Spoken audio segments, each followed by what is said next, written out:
In the office, the mute trembled while the captain looked on curiously. Su Qing's eyes narrowed, but he didn't say anything. However, what he did notice was that the mute seemed to be looking with terror at his shadow.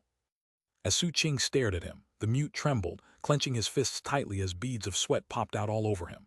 And popping sounds could be heard from his legs as his muscles and bones grated against each other. It seemed like, on an instinctual level, he was ready for a deadly battle.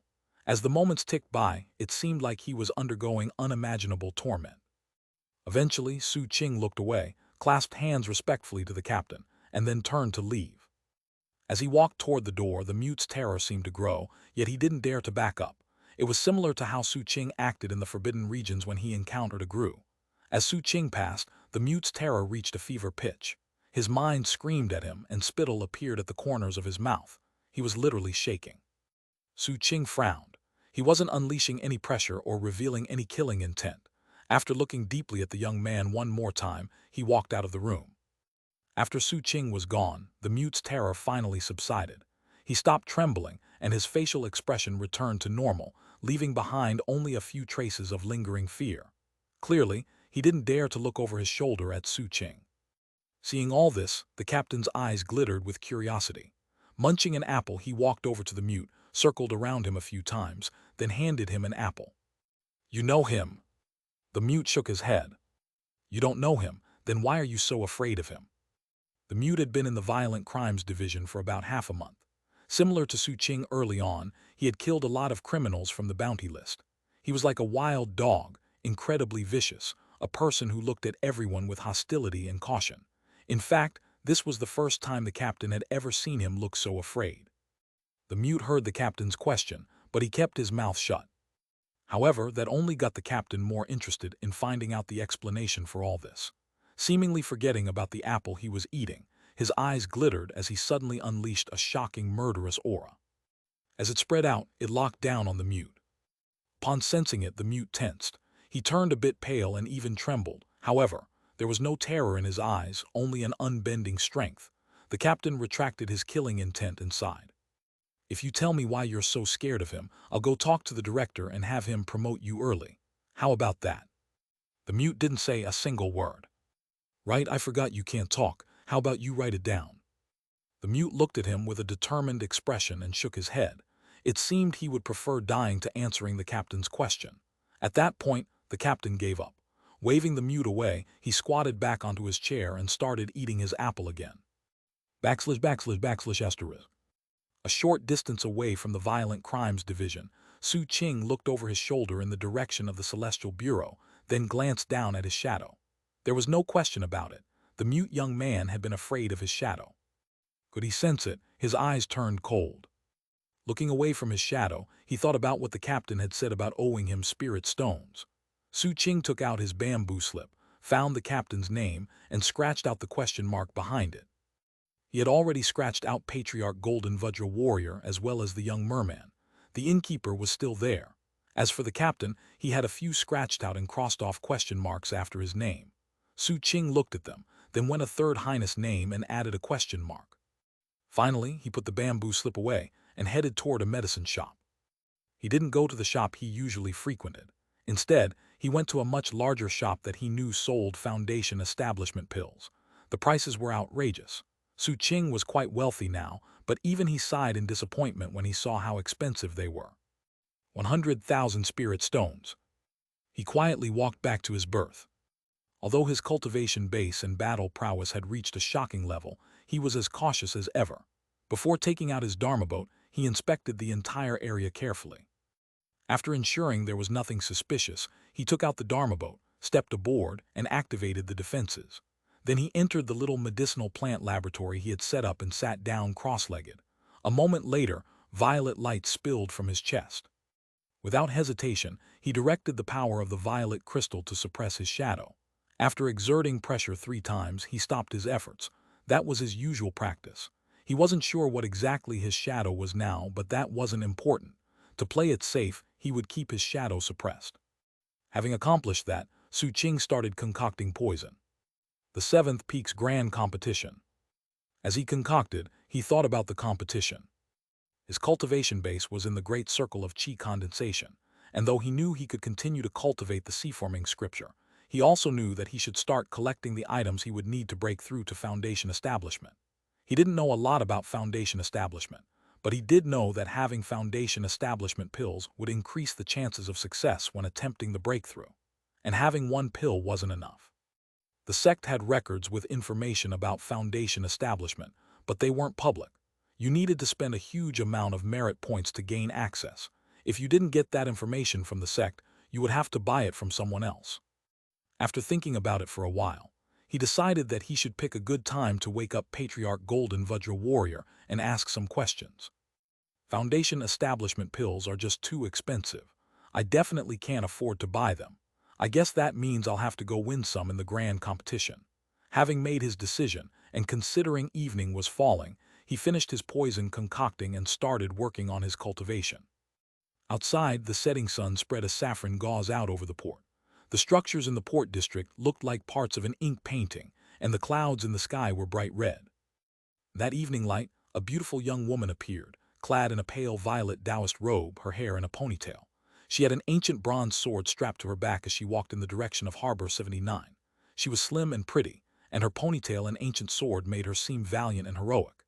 She looked just like a conclave disciple should look, and even radiated a dashing aura. Wherever she went, the surrounding disciples would bow their heads and clasp their hands in greeting. Many of them felt their hearts pounding as she passed. She was in a good mood.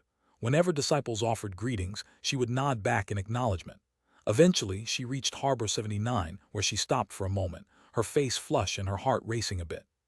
After taking a few deep breaths, she kept walking, right up to Su Qing's berth.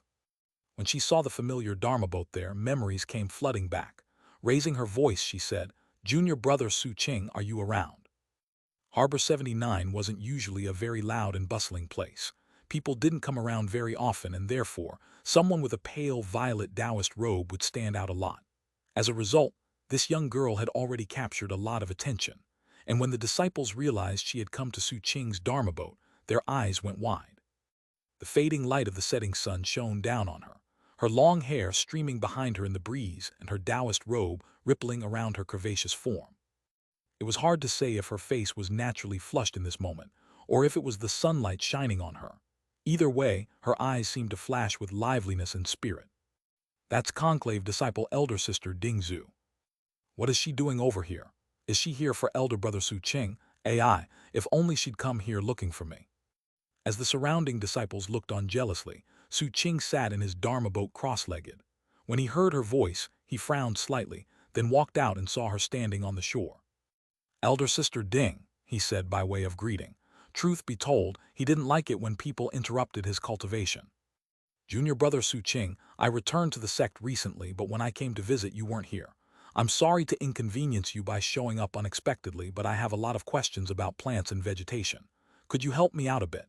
Suddenly, a spirit note appeared in her hand as she continued, "Sorry for the trouble, Junior brother Su." Su Qing was originally planning to refuse, but after seeing the spirit note and thinking about how many things he needed to prepare for Foundation establishment, he changed his mind. After all, even 100 spirit stones was a hefty sum. Nodding, he lowered the Dharma boat's defenses. He didn't feel completely safe outside, but on his Dharma boat, with the blessing of godliness it contained, and all of his poisons present, he felt very safe.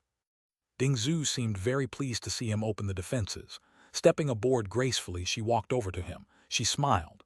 "Junior brother Su, where have you been recently? I heard you got back to the sect a while ago. What questions do you have about plants and vegetation, Elder Sister Ding?" Su Qing didn't dislike Ding Zhu. When they were on the open sea together, she had worked hard to learn from him. However, he still felt it was best to keep some distance. She didn't seem to care that he was on guard, and went right into the questions she had prepared. Su Qing listened and answered accordingly. For 100 spirit stones, he felt she deserved very detailed answers. As the sea breeze blew and the evening light covered them, the two of them made a very charming image. It was a scene that made all the surrounding disciples very jealous, including nearby cultivators on patrol. Meanwhile, some distance away in the city was a young man in a pale violet Taoist robe, rushing anxiously toward Harbor 79, seemingly unconcerned that his actions were not befitting of a conclave disciple. "Elder sister, how could you be so foolish? You and I have been getting along so well. Why you? You really didn't need to look for him, did you? This person was none other than Zhao Jingheng. He really was full of anxiety, especially when he thought back to how elder sister Ding looked at Su Qing back when they were out at sea. And when he thought about how Su Qing eventually stopped charging money to give advice, his heart started pounding. It was obvious Su Qing was about to make a move, and that made Zhao Jingheng extremely nervous. I can't let this happen, I have to hurry. The crimson sunset seemed brighter and more colorful than usual. There was also something indescribably ghoulish about it, as though someone was using fresh blood to paint a picture on the dome of heaven. Moreover, there seemed to be traces of gold in the red, which caught the attention of people on all 7 of the peaks in 7 blood eyes. Quite a few on-peak cultivators stepped out of their mansion grottos to look at the horizon, curious expressions on their faces. Many disciples in the port district also noticed the unusual situation. Su Qing in Harbor 79 was no exception. Noticing the bright red glow, he quickly answered all of Elder Sister Ding's questions, took the 100 spirit stone note, and then looked back toward the horizon. I feel like I've seen this described somewhere before. He thought back to the sea annals and tried to recall the specific passage. The red glow didn't last for long. It soon began to fade, as though it wished to sacrifice its own beauty to delay the setting of the sun. But the sun set over the horizon anyway. When elder sister Ding saw that it was getting dark, she had no choice but to say her farewells. Before leaving, she looked at Su Qing again, and then her eyes glittered. Earlier, she hadn't paid much attention to Su Qing's cultivation base, but after inspecting him, her expression became one of disbelief and she said, "Junior brother Su, your cultivation base. Is it in the Great Circle?" Su Qing had been attempting to hide his cultivation. However, Ding Zhu's techniques were obviously special, allowing her to detect someone's spirit power. Seeing his cultivation base fluctuations left her visibly shocked. She had known all along he was strong, but this surpassed anything she could have predicted would happen. It caused her eyes to shine. "Junior brother Su, since you're on the verge of reaching Foundation Establishment, do you mind if I ask how much you know? About Foundation Establishment, that is." Su Qing looked at her, feeling more on guard than ever now that she had seen through to the truth about his cultivation base. Shaking his head slowly to indicate, "Not much," he reached out and bolstered the Dharma boat's defenses. "Well, I know a lot," she said with a happy smile. "My aunt has talked to me about it so many times I've lost track." As the words left her mouth, she pulled 3 jade slips out of her bag of holding and offered them to Su Qing. Su Qing stared blankly at them. He knew how expensive information about Foundation Establishment was in the sect. He was moved by the sight of the 3 jade slips, but at the same time, also knew that good things didn't come for free. Everything in the world involved trading one thing for another. "How many spirit stones?" he asked. She smiled. "Don't be so polite, junior brother Su. If it wasn't for you, I would never have made it to the West Kuril archipelago so smoothly. After everything we went through together out at sea, these jade slips count for almost nothing. Besides, you've taught me a lot about plants and vegetation. Given the level of your cultivation base, you're obviously going to make friends with other conclave disciples. I just want to get first in line. If you think it's not appropriate, then how about you promise to help me in the future if I ever find myself in a dangerous situation? Okay." With that, elder sister Ding put the jade slips down on the deck of the Dharma boat. She smiled again. "Truth be told, I'm the one taking advantage of you. Now, junior brother Su, I'll take my leave." With that, she turned to walk away. Su Qing opened the Dharma boat's defenses and she hopped off. Back on shore, she walked away looking very happy. At the same time, she took out her identity medallion and started sending messages to some of her best friends. Unlike men, women are usually very eager to share news with friends, and that's especially true if it's news related to the opposite sex. Perhaps that wasn't the case for people who struggled bitterly to survive, but for conclave disciples who lived mostly sheltered lives, it was definitely the norm. It was like how winter was different in the Crimson Wilds compared to the Port District. Actually, the moment she returned to the sect, she told the whole story of Su Qing to her best friends, and it was only her friends egging her on that gave her the courage to go see him on his Dharma boat. "See what I mean, girls," she whispered into her identity medallion. "This Su boy is mine for the taking." In the middle of sending her voice messages, and before even getting out of Harbor 79, she suddenly noticed Zhao Jingheng rushing toward her. "Elder sister Ding, that Su fellow didn't try to pull a fast one, did he? I'm here to help." "Oh, for God's sake," Ding Zhu muttered impatiently as she turned and walked in another direction. Zhao Jingheng chased after her, and though she ignored him, he started following closely behind. Inside, he was more determined than ever about what to do. One of these days, Dingzhu, you'll understand that all other people in your life are passing travelers, migrating birds. Only I, Zhao Jingheng, am like the sea itself. I will never leave or forsake you. Once you get used to me being around, you'll realize how important I am. No matter how many passing travelers you encounter, none will ever measure up to me. Zhao Jingheng glared over his shoulder at Su Qing's Dharma boat, envy eating at his heart. However, when he thought of how strong Su Qing's cultivation base was, and also the threat of the captain, he dared not show his resentment on his face.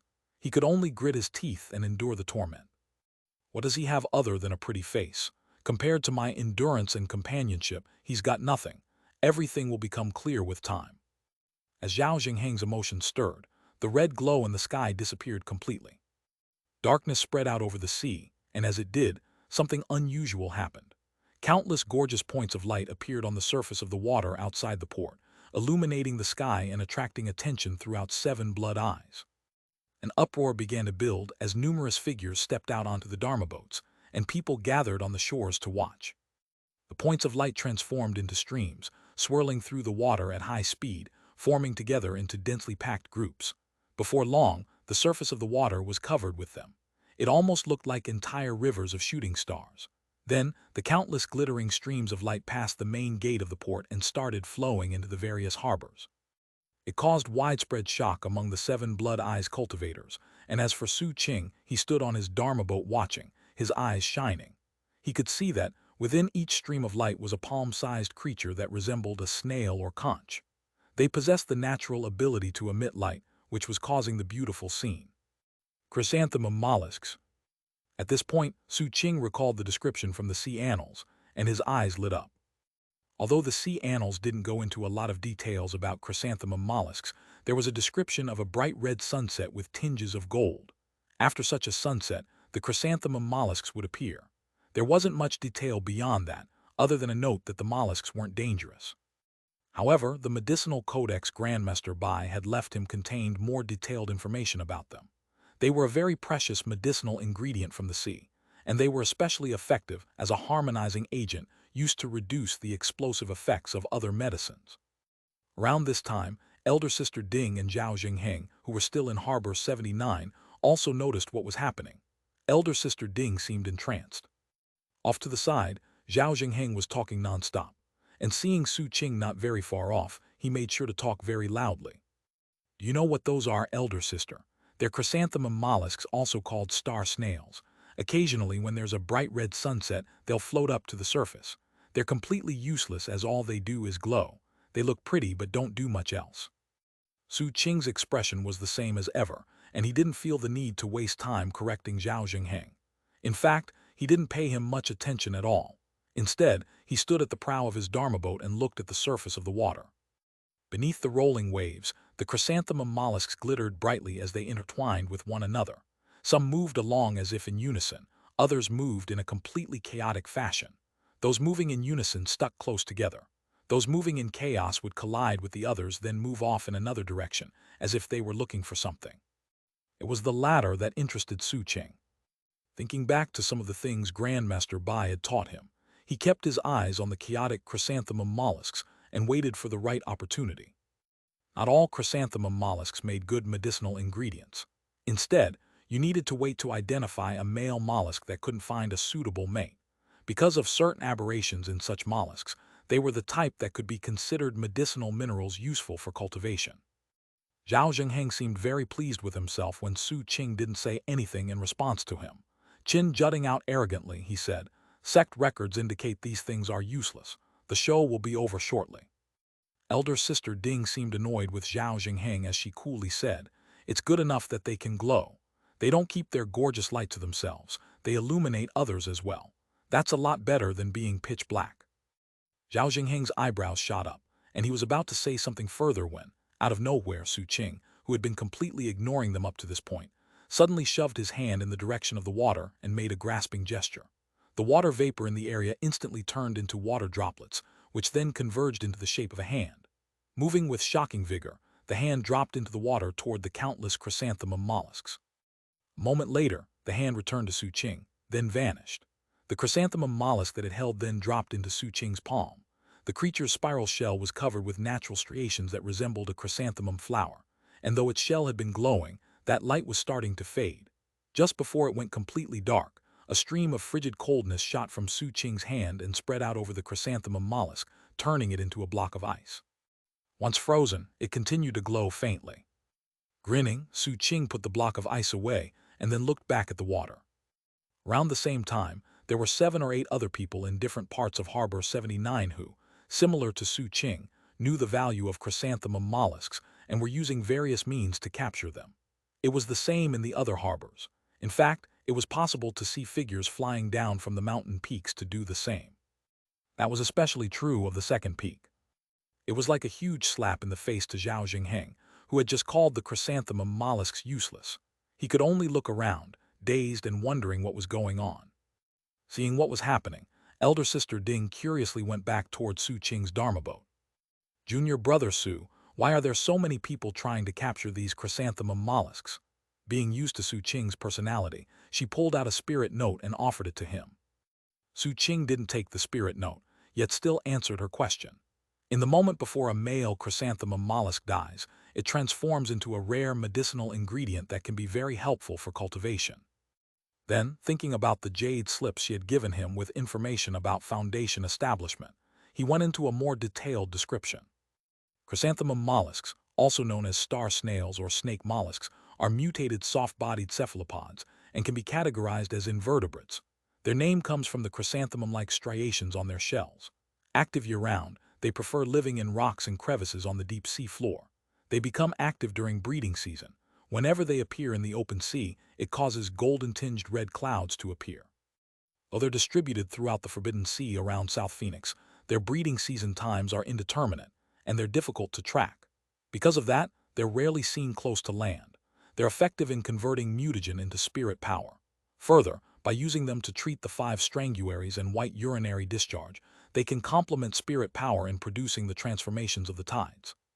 They are characterized by sweetness and frigidity, are slightly poisonous, and can calm the nerves.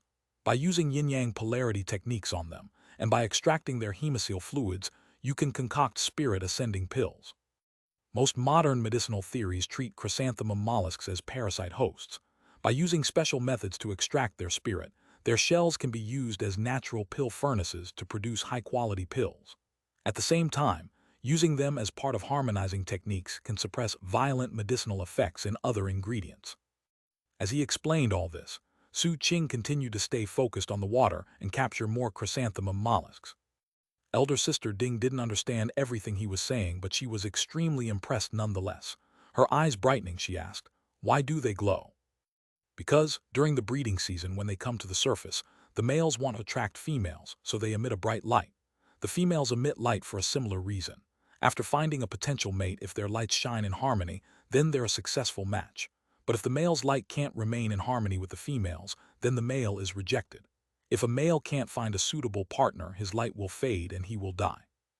Su Qing reached out again and captured another chrysanthemum mollusk. Elder sister Ding looked at Su Qing with an expression that bordered on worship. However, she didn't ask any more questions and instead chose to learn by observation. Every time he captured a new mollusk, she paid close attention, and once she understood the basics of what he was doing, she started to help.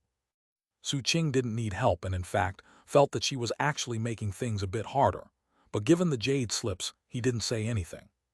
Time went by and more disciples showed up because of the event. Eventually, the night passed.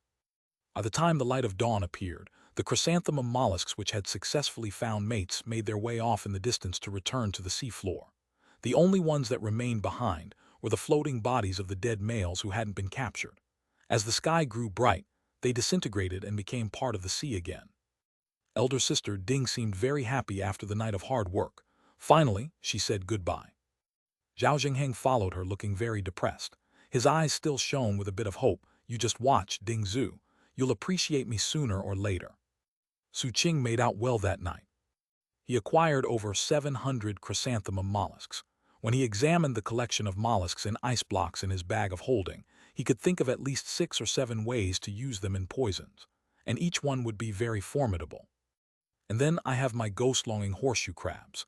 If I combined them with the chrysanthemum mollusks and added in some medicinal plants that provoke transformations in yin and yang, then I might be able to create a poison powder that would instantly kill a Foundation establishment cultivator.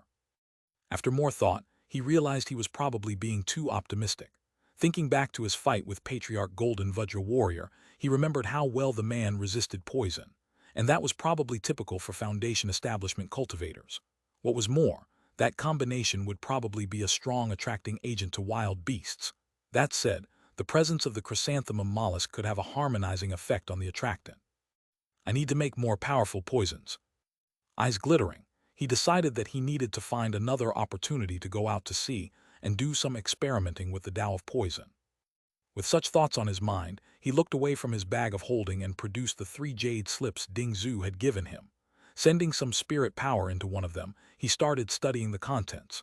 Before long, an astonished look gleamed in his eyes. 100 Suns Foundation Establishment.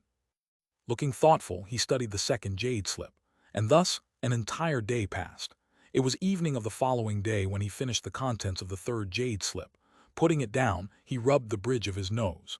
His eyes still contained that look of astonishment. The glorious life flames illuminate heavenly palaces. Establish apertures in 100 suns. Hide your cultivation the entire time. According to the description in the jade slip, the process of a cultivator breaking out of qi condensation and into Foundation establishment was a terrifying event. Apparently, there was some unknown evil force that would interfere with the breakthrough. Furthermore, it took a long time for the breakthrough, which was why the event was called 100 Suns Foundation Establishment. It didn't mean that the breakthrough would require 100 days. Rather, it meant that once the process started, it couldn't go past 100 days. And the longer it took, the more terrifying it was. The jade slips didn't go into detail about why it was so terrifying. But it did imply that when a cultivator tried to break through to Foundation establishment, it would attract grooves, and even those who escaped death and survived the ordeal would end up in a wretched state. Because of that, the passage of time was an important factor in Foundation establishment breakthroughs. The breakthrough process was almost like stealing destiny and trying to make sure the act wasn't discovered. What was more, in order to avoid the attention of those terrifying grooves, cultivators attempting a breakthrough would usually use special magical devices to protect themselves. Such devices weren't necessarily rare, but they were usually under the control of great sects and species. 7 blood eyes had them, and they were kept in special locations. When a disciple wanted to attempt a breakthrough, they could apply to use them. Of course, they were very expensive. You had to pay an hourly rate of 100 spirit stones to use them. Rogue cultivators, or people who didn't plan to use magical devices of protection, were taking a huge risk in attempting to reach Foundation establishment. The death rate was high, and thus, few people would ever try to make a breakthrough on their own. Su Qing immediately thought of the broken face of the god. It didn't seem like much of a stretch to think that the god had something to do with the difficulty in the breakthrough. Taking a deep breath, he closed his eyes and mentally reviewed the information from the 3 jade slips. Foundation establishment was about using your spirit C to open Dharma apertures within your body. Dharma apertures were spots hidden throughout the body which contained a mysterious force within them. Upon opening them, one's life level could be completely transformed. Qi condensation and Foundation establishment were fundamentally different. In Qi condensation, you built reserves of spirit power into a spirit C. In Foundation establishment, cultivation was about opening consecutive Dharma apertures. Once you reached the great circle of Qi condensation and then tried to step into Foundation establishment, the first step was to sense how many Dharma apertures you had and where they were. Next, you used your spirit C to batter open a single Dharma aperture. Spirit power would flow into that Dharma aperture and would give birth to Dharma force, something that vastly surpassed spirit power. Qi condensation cultivators had spirit power. Foundation establishment cultivators had Dharma force. The latter was poles apart from the former. Similar to how different cultivators could accumulate different amounts of spirit power, the amount of Dharma force that came with the opening of Dharma apertures was also different. The more spirit power you accumulate during Qi condensation, the more Dharma force you would have later. That advantage applied to every single Dharma aperture you opened later, and that effect would build up, leading to wildly varying differences in cultivators. Sensing the location of those Dharma apertures was the most important factor. If you wanted to open a large number, you needed to be able to sense all of them. That was where foundation establishment pills came in handy. Because the initial breakthrough would determine one's future potential, it was a very important moment for cultivators. As for mutagen, it would interfere with one's ability to sense the location of Dharma apertures. In a world encroached upon by the aura of a god, 99% of all living beings had different levels of mutagen within them. Only a very small minority didn't. The more mutagen a cultivator had when trying to reach foundation establishment, the fewer Dharma apertures they would be able to find. Generally speaking, being able to sense 80 of them was considered acceptable. Those who sensed 90 were outstanding, and was generally only possible for disciples in the great sects. Casting your senses out to find Dharma aperture was like groping around in the darkness of night. It was possible to encounter terrifying things, and it could attract the attention of grus. That was the origin of the saying, establish apertures in 100 suns, hide your cultivation the entire time. In terms of the upper limit of Dharma apertures, it was 120. However, that was only a theoretical limit. People who could open that many Dharma apertures were as rare as phoenix feathers or killin horns. One of the Jade slips mentioned that in the revered ancient mainland, where humans originated, there were special methods that could be used to purify the body of mutagen, and then attempt to reach the higher limits. But that required a massive amount of spirit power. And even being purged of mutagen, one's natural characteristics would influence one's ability to sense the Dharma apertures. People who accomplished that always had impressive backgrounds, or were fundamentally terrifying in nature. They were usually people who came from superpower sects or extremely ancient clans, the type that had once produced ancient emperors and imperial sovereigns. Seven Blood Eyes was powerful, but that was only in the context of South Phoenix. Only the Seven-Sect Coalition could possibly be considered a superpower sect on the revered ancient mainland. In fact, Seven Blood Eyes didn't even qualify to produce disciples like that. From ancient times until now, not a single one had appeared there. Not a single one. Su Qing looked away from the Jade slip and up into the dark sky. Up in the inky blackness, he was able to spot a few twinkling stars. Looking at them, he thought about the second part of the process of reaching foundation establishment. The first was sensing the Dharma apertures. The second was actually breaking open the first Dharma aperture, unleashing Dharma force, then sending it throughout one's body to push it into a different level of life. When you did that, your breakthrough to foundation establishment was considered a success. Afterward, your cultivation would involve using your sect's various techniques to open more Dharma apertures. After you opened 30 Dharma apertures, you could use the resulting Dharma force to form your first life flame. After opening 60 Dharma apertures, you could form a second life flame. With 90 Dharma apertures came a third life flame. At that point, you could attempt a breakthrough to the gold core level. In terms of a fourth life flame, that was something only extremely talented and lucky individuals could ever attempt. As for the life flames, all you needed was a single one to cast light over you, and you would be like sparks in the night, illuminating the heavenly palaces. A foundation establishment cultivator who formed a life flame was on a completely different level of existence compared to one who had not. And that was because one of the characteristic abilities of foundation establishment cultivators was the ability to enter the profound radiant state. Life flames were very draining, but igniting them released astonishing might. Therefore, most cultivators kept them in a state of being extinguished. Only when they were in a full-fledged fight would they choose to ignite them. Once ignited, the cultivator's battle prowess would increase dramatically, allowing them to surpass anything they were capable of before, and that was called the profound radiant state. Normally speaking, someone who had developed a 300-meter spirit sea and then opened a 30th Dharma aperture would be able to enter the profound radiant state for 1,800 breaths of time. Every breath of time involved draining a huge amount of Dharma force. Su Qing took a deep breath and let all the details about foundation establishment sink in. The information Ding Zhu had given him was very comprehensive. However, Su Qing was cautious by nature, and though he didn't get the sense any of it was false information, he couldn't be absolutely sure until he corroborated it. Besides, though his spirit sea had previously reached the size of 810 meters, he knew that in his recent cultivation it had already expanded to 870 meters. And that wasn't his final limit, nor was he finished with the sea and mountain incantation. He wanted to push both his fleshly body and his spirit sea to the absolute limit before aiming for foundation establishment. That said, he could still start working on accumulating the resources he would need for the breakthrough. For instance, the Foundation establishment pills. I might not have mutagen in me, but if I want to play it as safely as possible, I should still get some Foundation establishment pills. Ideally, I should get two, although I'm not sure how I can afford that. Looking into his bag of holding, he sighed. He really was a long way from having that much money.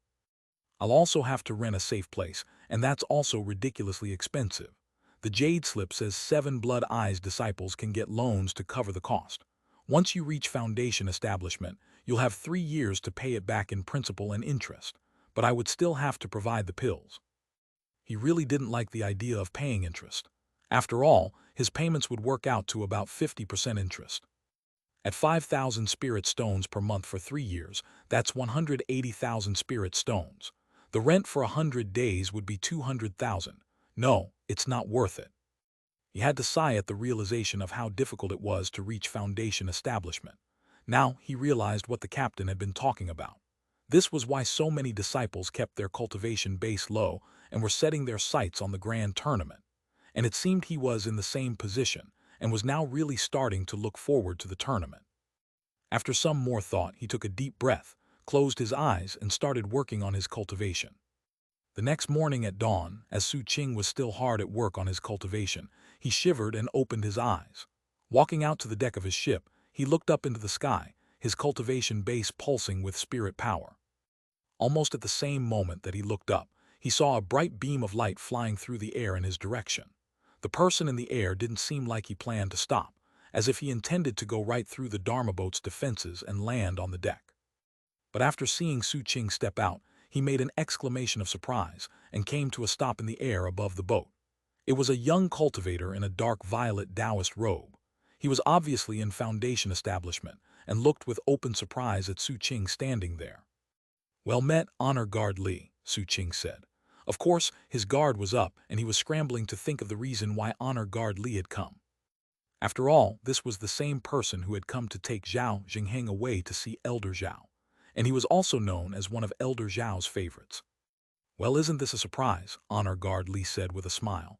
"You secretly cultivated your way to the great circle of qi condensation. You're almost at the breakthrough point." All of a sudden, his seemingly rigid attitude softened. "You don't need to worry.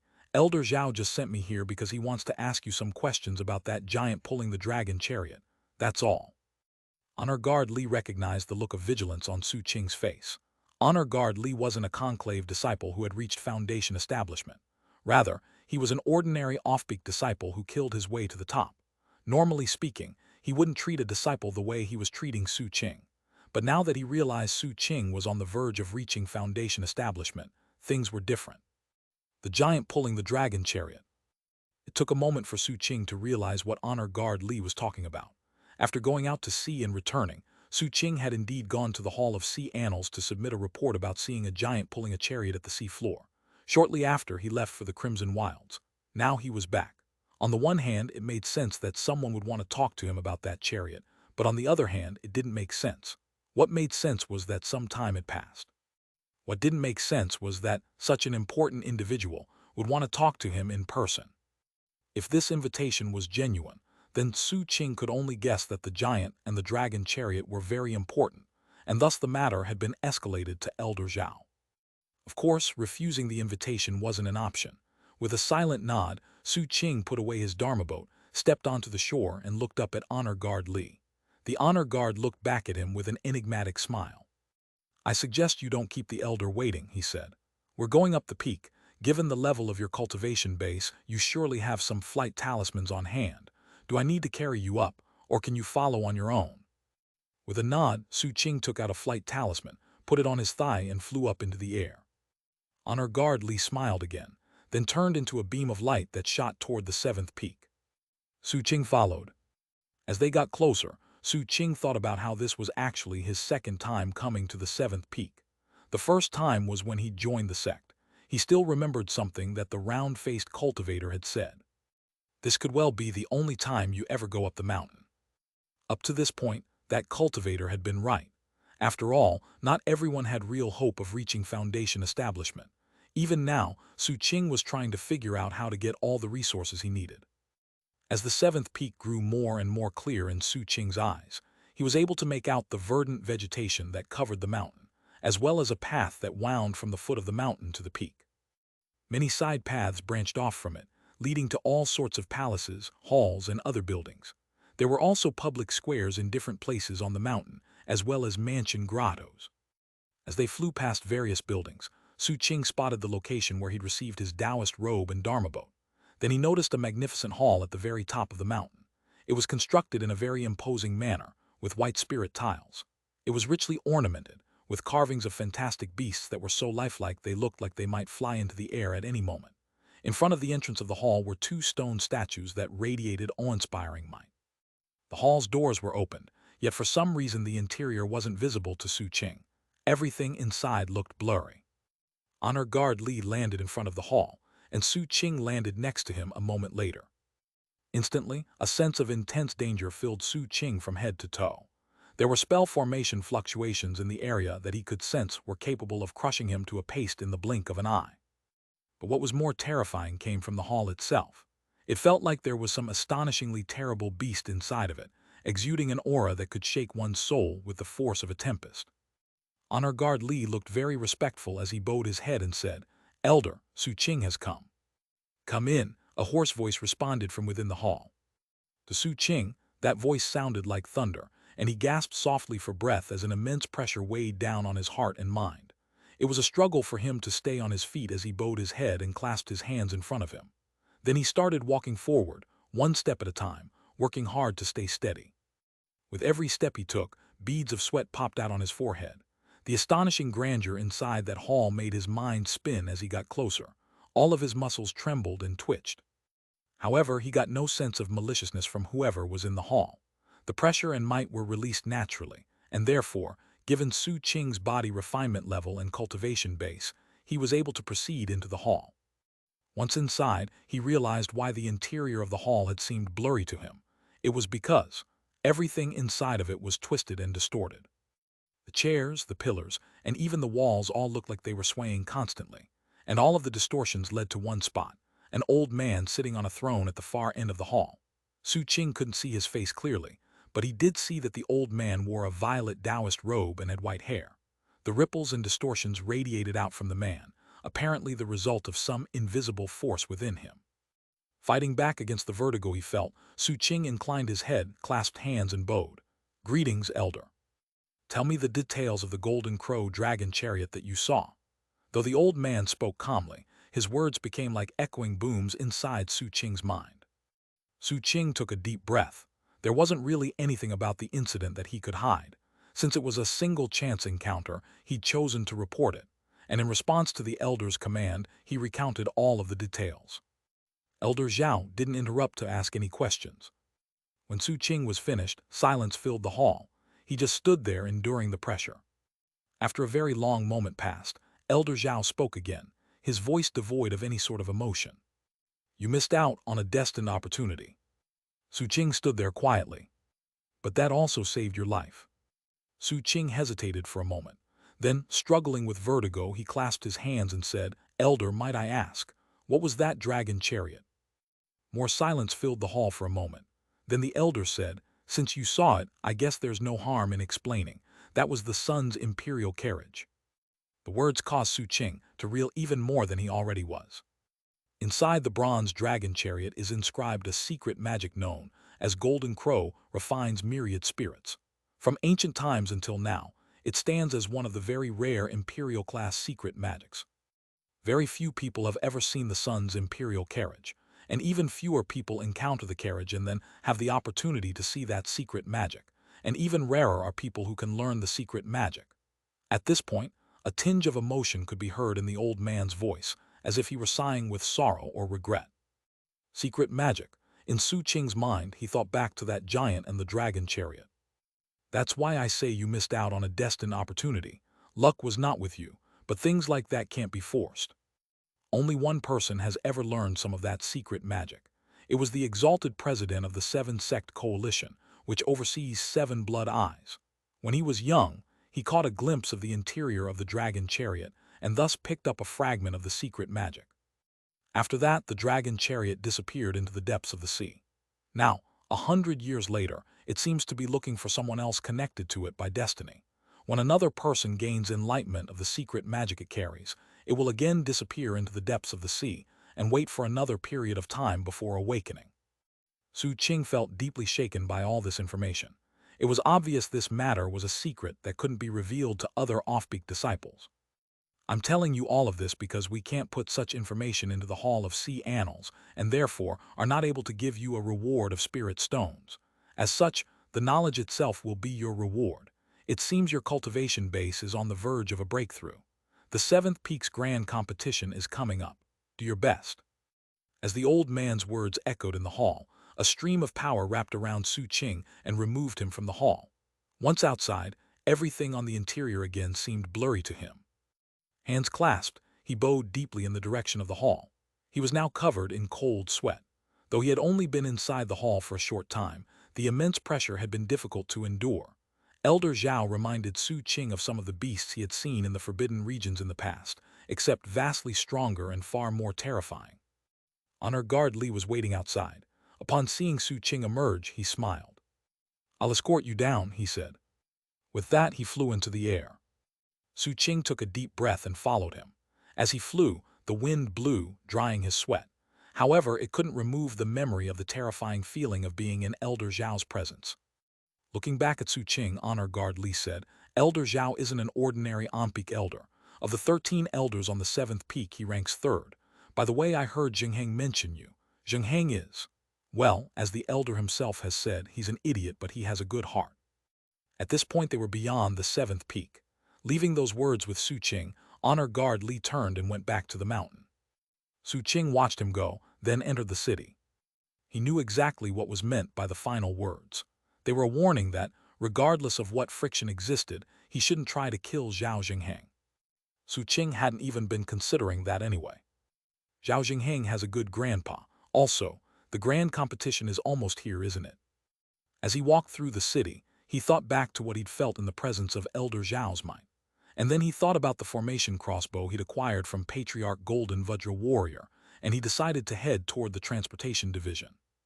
He really needed to improve his Dharma boat before the grand tournament. It was currently noontime, and people in the city were all hustling and bustling on various business. As Su Qing made his way along, he noticed a vendor cart selling some unusually large apples. After looking them over, he bought all of them, put them in his sack, and then continued toward the port district. Just when he'd spotted the transportation division off in the distance, something caught his attention. Looking into a nearby alley, he saw a pair of very cold eyes. Peering deeper into the shadows of the alley, he saw a young man in a gray Taoist robe. The robe bulged a bit, as underneath it was a dog-skin jerkin. The young man's face was dirty and smudged.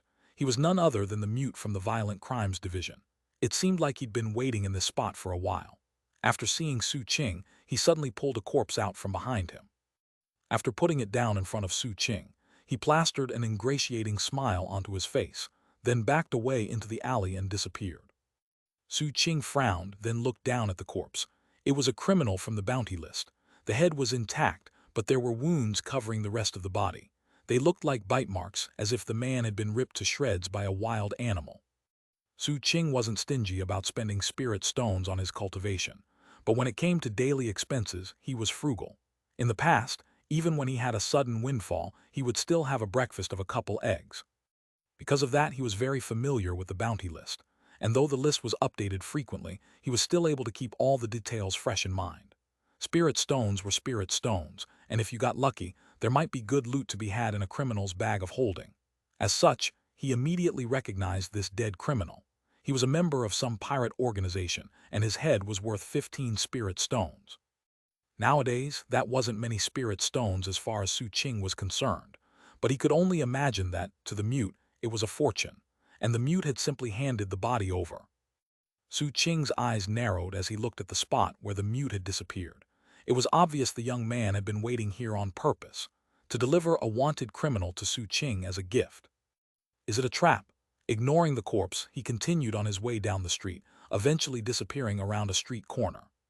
Meanwhile, the passers-by had noticed the corpse on the street. Most were avoiding it, but a few disciples were looking at it with glittering eyes, as if they were considering taking it. However, before any of the disciples could get near, an emaciated figure lunged out of the alley like a wild dog. Squatting above the corpse, he looked around with glaring eyes at anyone who got close, like he was guarding over food. He had sharp teeth, almost as if they had been filed into points, and looked so wild that even the nearby disciples stopped before getting too close. Then they noticed the bite marks all over the corpse and decided just to back up and leave. The mute just squatted by the corpse, his expression one of confusion and even disappointment. Time passed. When dusk neared, the mute dragged the corpse into the alley.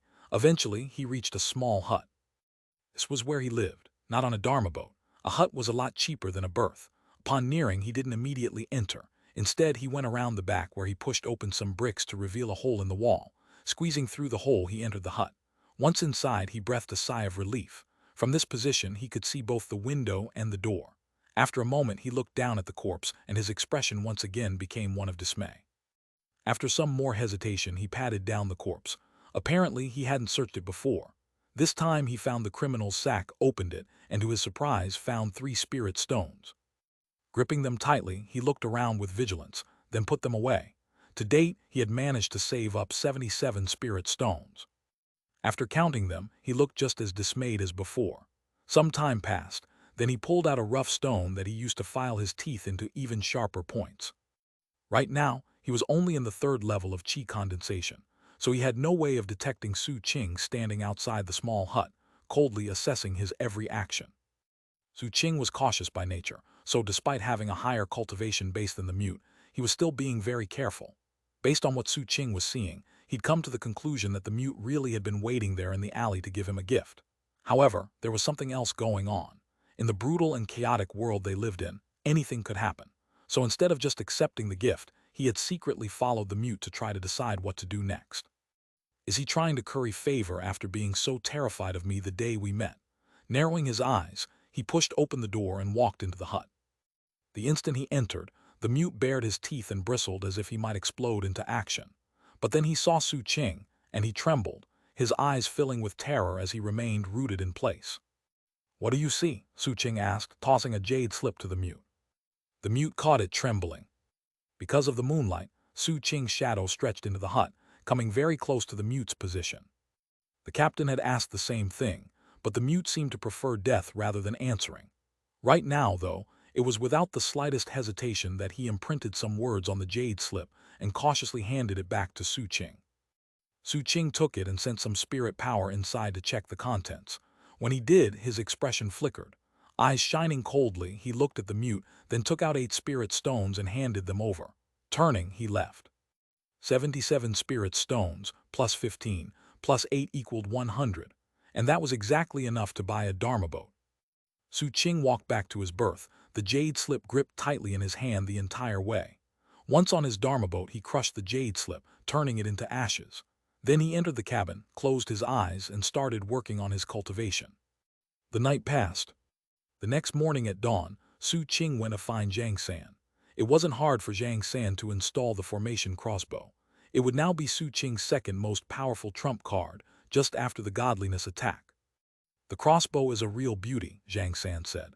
"Su Qing, once you get a foundation establishment power source, we can upgrade your Dharma boat to a Dharma skiff. Say, are you going to the grand tournament? It's only a few days away. I'm thinking of giving it a shot. If you're going, maybe we can team up." "I'm going," Su Qing replied with a curt nod. Xianxia laughed heartily, but didn't say anything further. Su Qing clasped hands and left. On the way back to the port, he noticed that the shops were packed with 7th peak disciples buying all sorts of things. It was a lot more crowded than usual. There were more Dharma boats in the harbor compared to usual, and Su Qing saw many unfamiliar faces on the street. He also detected quite a few people who were clearly in the 8th or 9th level of chi condensation. He even noticed some people in the Great Circle. These were 7 Blood Eyes disciples who normally spent time either in secluded cultivation or out at sea. But now they were back for the grand competition. All of them had chilling, murderous auras that emanated from the depth of their being. Su Qing had heard a rumor that the North spirits from the Westcroll archipelago were in a state of frenzy. Not only were they pleading for help from other non-humans, but also they had dispatched ambassadors to negotiate with 7 Blood Eyes. This made Su Qing think back to the captain's speculations. Could it be that the real target is the merfolk? Later that night, a familiar guest arrived at his berth in the harbor. Su Qing, you came back but didn't message me. I thought we were bros." Standing on the shore was Huang Yan, and he didn't look very happy. Hearing his voice, Su Qing stepped out onto the deck and smiled. He had met a lot of people in Seven Blood Eyes, but few came across as honest and straightforward as Huang Yan. "I had a few things to take care of after I got back," Su Qing said. Huang Yan seemed to accept his explanation immediately. Laughing, he sat down on the shore, just like last time. "I learned a big secret today, Su Qing," he said.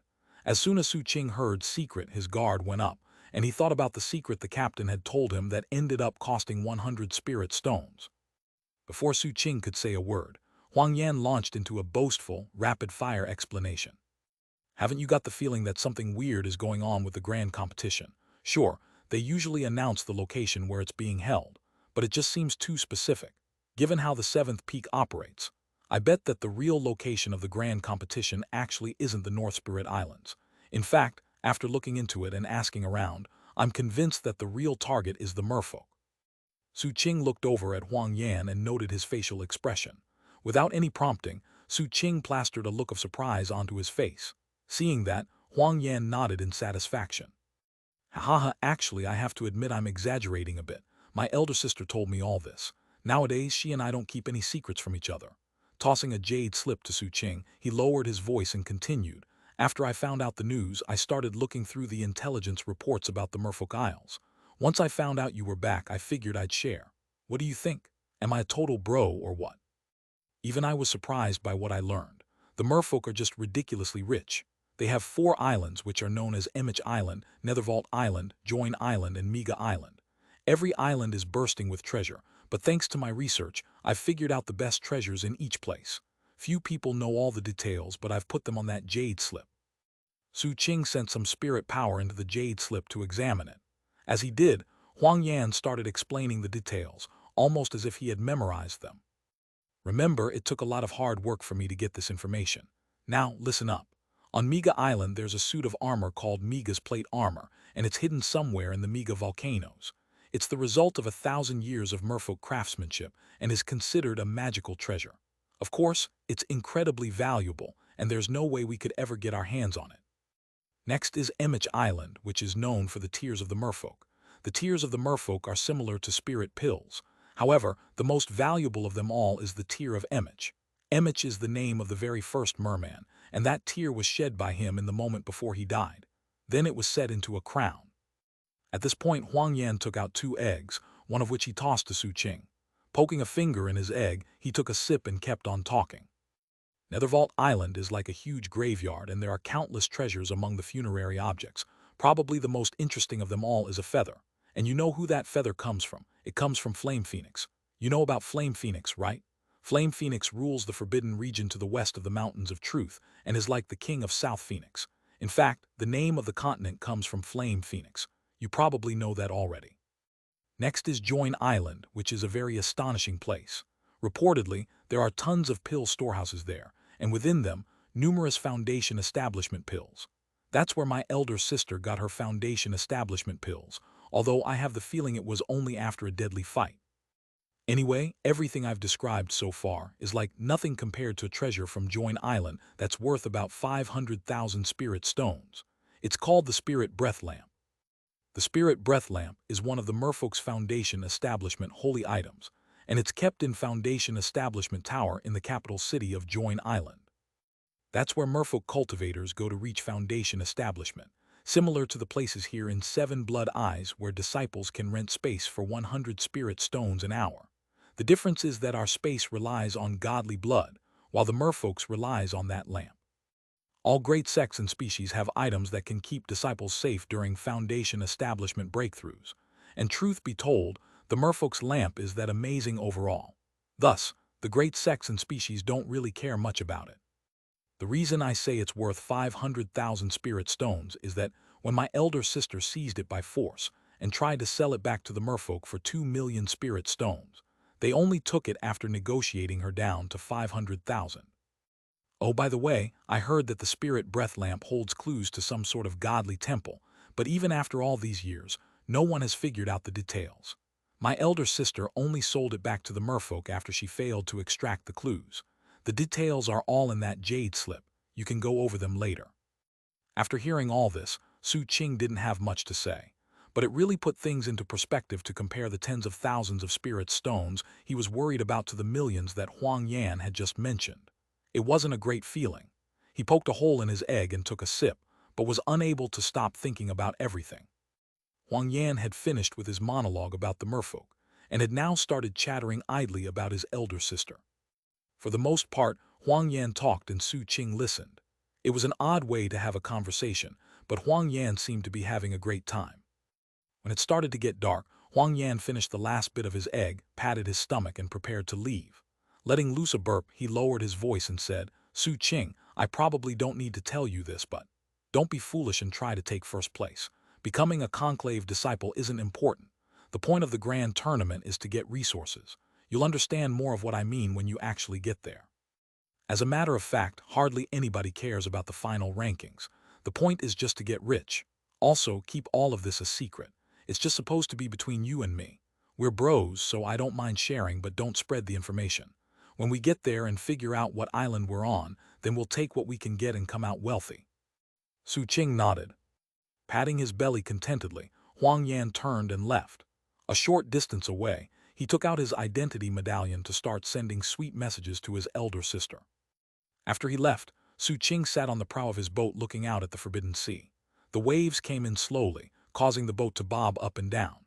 In the moonlight, he could see his shadow on the deck in front of him, stretching out past the edge of the boat and into the black water. His eyes glittered coldly as he recalled the sentence written by the mute in the Jade slip. "It's sleeping." Time passed. 6 hours later, disciples from the 7th peak felt their identity medallions buzzing as a voice message came in. "All disciples participating in the grand competition have a quarter-hour to gather at the central altar. The 7th peak's grand competition is about to begin." Su Qing's eyes snapped open. Getting silently to his feet, he straightened his clothing and walked out of his boat. It was a gloomy day. The sun had risen, but it seemed like the light of dawn had sensed the aura of slaughter in 7 blood eyes, and had donned a gray battle robe that sucked away all the light and warmth. Beneath the dark clouds, numerous figures came forth from different parts of the 7 blood eyes port district and headed toward the central altar. They seemed vicious, like cold blades, and all of them had extraordinary cultivation bases, with the weakest being in the 6th level of chi condensation. There were also a good number who were in the 8th and 9th level. In 7 blood eyes, where disciples were like venomous bugs in a jar, all such people would have their own way of surviving. Even kind, warm people who were in an environment like that would change. Those who didn't would die. As they emerged, an aura of killing spread out in all directions, becoming a stifling force that weighed down on the city and ensured that most common citizens in the port district stayed indoors. Those few who did venture out would stick to the sides of the streets and would quickly make room for any disciples they saw. The voice these people had just heard was like the howl of the ultimate wolf, calling all the other vicious, bloodthirsty wolves to a gathering. Su Qing hopped off of his Dharma boat, then waved his hand, causing the Dharma boat to shrink down and shoot into its bottle, which he kept in his bag of holding. He began walking, and his first step took him 9 meters. It wasn't flying, but it was something ordinary pedestrians weren't capable of, and it enabled him to move down the street at incredible speed. A whistling sound met his ears, and he looked up to see some disciples using flight talismans. However, most just ran along the streets. Upon passing the Violent Crimes Division, he spotted the captain. The captain smiled, tossed him an apple, and quietly said, "Don't look so sullen. It doesn't matter which non-human species we target. The point is to get rich. Whatever the true goal is, it'll be handled by the Anpik bigwigs." The captain looked at him and blinked a few times. Su Qing nodded. Then he and the captain sped toward the center of the city. And thus, the 4,000 disciples participating in the 7th Peak's grand competition closed in on the central altar. Su Qing spotted it from a distance. It was a massive circular spell formation, covered with countless magical symbols both large and small. Each symbol glittered with bright, violet light that seemed to connect the formation to the dome of heaven. It was fully 300 meters tall, and as Su Qing neared, he saw that the magical symbols were arranged in numerous concentric rings. The rings were all rotating at different rates of speed, and at the same time, a heaven-shaking, earth-shattering aura pulsed out. The closer he got, the stronger and more terrifying that aura became, and thus he slowed down. By the time he arrived, there were already over 2,000 people present. Everyone who approached had to slow down and eventually stand and wait. Though everyone maintained distance from everyone else, their desolate auras combined, causing the clouds above to grow denser. It was just barely possible to see something astonishing in those clouds, like a dragon, surrounded by countless lightning bolts. It was also possible to hear muffled thunder. Su Qing waited quietly for the time it takes an incense stick to burn. At that point, everyone was gathered. No one spoke. However, all of the icy gazes were focused on the enormous spell formation. The formation, which had been in constant motion this entire time, began to rumble. Then, a long streamer of violet silk emerged from the formation, stretching up into the air. A thump could be heard after that as a figure appeared at the end of the streamer. Along with it came the fluctuations of a foundation establishment cultivation base. Things weren't over yet. More silk streamers appeared until there were 100 of them. And at the end of each one appeared a foundation establishment cultivator. The auras of 100 foundation establishment cultivators caused even more weight to crush down onto the disciples present. That included Su Qing, who stood there, his mind spinning. Then an additional 13 violet streamers emerged from the formation, like 13 dragons flying into the air. Upon those streamers appeared 13 godlike individuals. They included men and women, and their faces were blurry, making it impossible to see them clearly. Rumbling sounds filled the entire area, and Su Qing found himself gasping for breath. Although he couldn't see their faces, he had felt something like this before when in the presence of Elder Zhao. "Greetings, elders," said the 100 foundation establishment cultivators, their voices rolling out like a massive wave. The 13 elders ignored the greetings of the foundation establishment cultivators, and instead inclined their heads to a spot higher in the air. "We offer respectful greetings, Peak Lord." As the words left their mouths, lightning crashed above, causing the dark clouds to part, revealing the enormous creature therein. It was a massive draco-lizard, pitch black with vertical golden pupils, at least 3,000 meters in length. There was something holy about it, and each of the black scales that made up its armored hide radiated terrifying fluctuations that caused all light around it to dim, and whipped the wind and clouds into a fury. If it had wings to flap, it could cause a tsunami, and if it roared, it could reduce all living things around it to ashes. Shockingly, a host of luxurious palaces existed on its back. They weren't constructed, they were grown, as if they were a part of the creature's body. Standing atop the tallest of the palaces was a lone figure.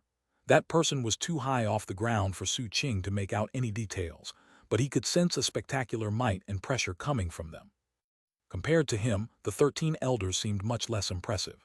In his presence, the 3,000-meter draco-lizard seemed docile. That level of strength was beyond anything Su Qing had encountered before and defied description. Without any hesitation, he bowed his head. "That's the Peak Lord's dreadnought," said the captain, who was standing next to Su Qing. "Remember, Dharma boats are classified as boats, skiffs, ships, and cruisers, but above those 4 classifications are the legendary dreadnoughts." Mind reeling, Su Qing was about to ask a question when the highest-ranking elder began to speak, his words echoing like claps of thunder. "Listen well, disciples of the 7th Peak. The merfolk were once our allies, but they have broken faith and abandoned righteousness. They have forgotten favors and violated justice. How? By colluding with the mortal enemies of 7th Peak, the sea zombies.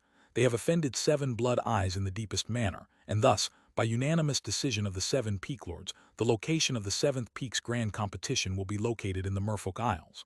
Furthermore, the merfolk are sentenced to the punishment of extermination. For every merfolk cultivator you kill, you will earn 10,000 merit points. More points will be awarded for those you kill with higher cultivation bases. As was previously announced, whoever takes first place will be named a conclave disciple. All battle trophies are yours for the taking, and do not need to be reported to the sect. Now, let the 7th Peak's grand competition begin." As the words left his mouth, the spell formation rumbled even more loudly, and the concentric rings rotated even more rapidly. Then, dazzling light rose up from the circular structure. Up in the sky, the draco-lizard threw its head back and howled, and then dove into the spell formation. After that, the light of the spell formation suddenly increased in size by several times over, covering the entire central altar and rising high into the sky. And the light swept over the 100 foundation establishment cultivators, the 13 elders, and all of the thousands of 7th Peak disciples. including Su-Ching. As the Sea of Light expanded, they all disappeared. Out on the endless sea, it seemed like any ordinary day in the Merfolk Isles. In terms of strategic position, the Merfolk Isles were in a superior location compared to South Phoenix. They also had an advantage in trade. That was because they were located in between South Phoenix and the revered ancient mainland. The Isles' western borders neared the West Kuril archipelago, and its north border was close to one of the forbidden regions in the Endless Sea. In some respects, that geographical position affected the temperament of merfolk in general. They were fickle and rebellious. When facing a more powerful force, they wouldn't hesitate to bend the knee. They could even offer sincere smiles when being harmed, but as soon as they got a chance, they would immediately bare their fangs and viciously take a bite. That was what happened 30 years in the past. They had gone out of their way to provoke 7 blood eyes and had acknowledged allegiance only after being crushed. They bent the knee and chose to become allies. 30 years later, the sea zombies rose to prominence, so they started working with them in an attempt to lash back at 7 blood eyes. Unfortunately for them, 7 blood eyes couldn't tolerate such behavior. It was a clear day on the 4 islands that made up the Merfolk Isles. But then, in the blink of an eye, dark clouds rolled out, obscuring the sky and covering the sun. Immense darkness and terrible pressure weighed down everywhere. The sea was whipped into a fury, wild waves running amok from the pressure. Thunder crashed and lightning fell. Other bizarre meteorological or astronomical phenomena attracted the attention of merfolk far and wide. Everyone knew that today was when the 7th Peak's grand competition was to begin. And though the merfolk had long learned that the target was the North Spirit people, they had remained on guard anyway. Even still, when 7 blood eyes rose to action, it was hard to be completely prepared. As the thunder crashed, a violet light appeared, spreading out in all directions. In the shortest of moments, it filled the dome of heaven above all 4 of the islands, turning the sky into a sea of violet light. Then came a roar that could shake heaven and earth as, within that sea of violet light, a huge black dracolizard appeared. Below, all merfolk were shocked to the core. As the dracolizard howled, it spit out a black pearl. It looked small but was actually dozens of meters in diameter. When it appeared, rumbling sounds filled heaven and earth. Lightning crashed around it, and it emitted crushing pressure as it dropped toward the 4 islands. As the pearl fell, it created a tideflow power that caused the sea to surge. Waves crashed like the massive hand of a giant heading at top speed toward the Merfolk Isles. However, at the same time, an enormous shield of light shot up around the 4 islands. It was a grand protective spell formation operated by the merfolk, and with its incredible power active, the Black Pearl slowed down. However, its might was not lessened, and the shield trembled.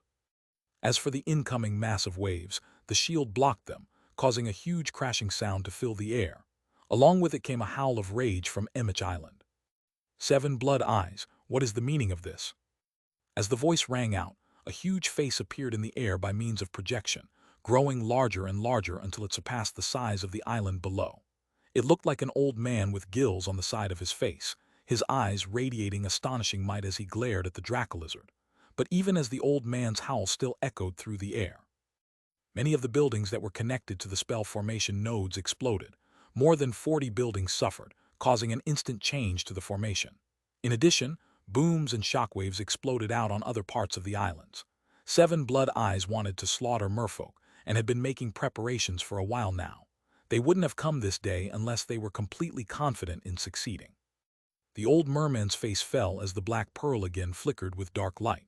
As the light spread out, it became a massive hand that blotted out the sky. Covered with violet lightning, it crushed down toward the shield projected by the grand spell formation. A deafening boom rang out as the spell formation shield sank inward. Then that portion collapsed, causing a huge hand-shaped hole to appear in the shield. Countless violet lightning bolts then shot down onto the jagged, broken parts of the formation. Every lightning bolt that landed destroyed more of the formation. After only a few dozen breaths of time passed, the merfolk's massive protective formation had been destroyed. The force unleashed by the destruction caused more explosions on the islands. Meanwhile, after piercing through the shield, the huge hand grew larger and larger, until it smashed into the projected face of the old merman and shoved it into the surface of the Emmich Island. A huge boom rang out as a massive palm print appeared on it. Within that palm print were countless crushed buildings, as well as pulverized flesh and blood. Only one building stood up to the palm, and though it wasn't destroyed, it did end up covered in cracks. It looked like some sort of temple made from bones, and appeared both magnificent and profoundly sinister. The reason for its sinister nature was that, astonishingly, the bones that made it up were all human. And from the bits of spirit power that remained in the bones, it was obvious that the majority were from Seven Blood Eyes disciples. The old merman whose face had just been projected above the island was now fleeing from inside that tower, coughing up blood, his face very unsightly. After looking up into the sky, he started moving as if to fight back. Up in the air on one of the palaces on the Dracolizard, a figure appeared, looking down at the temple on Image Island. When he spoke, his cold voice echoed throughout heaven and earth. Merfolk, for years, Seven Blood Eyes has treated your people well. After you became our ally, we provided immense financial aid. 23 years ago, when you faced a mutagen plague, we spared nothing to help you.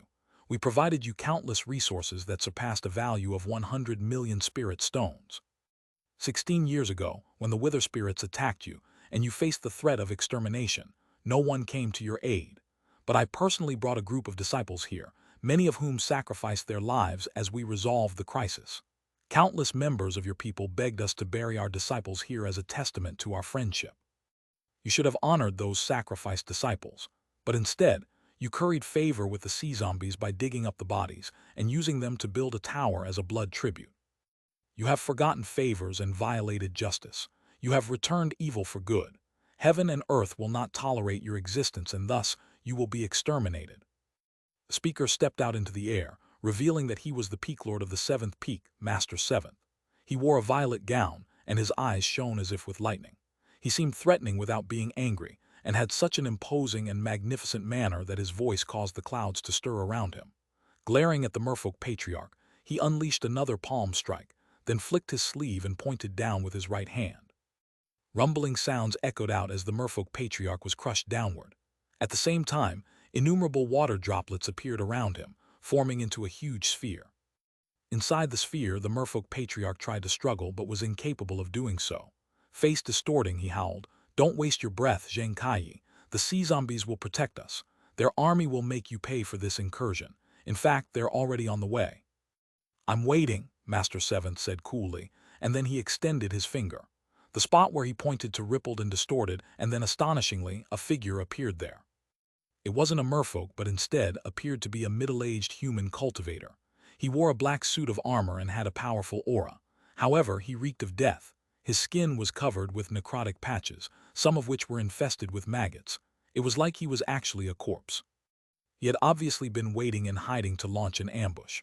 Now that he had been revealed, he wanted to attack but was unable to. Countless water droplets surrounded him, transforming into a sphere that kept him sealed inside. Just like the Merfolk Patriarch, he was now immobile.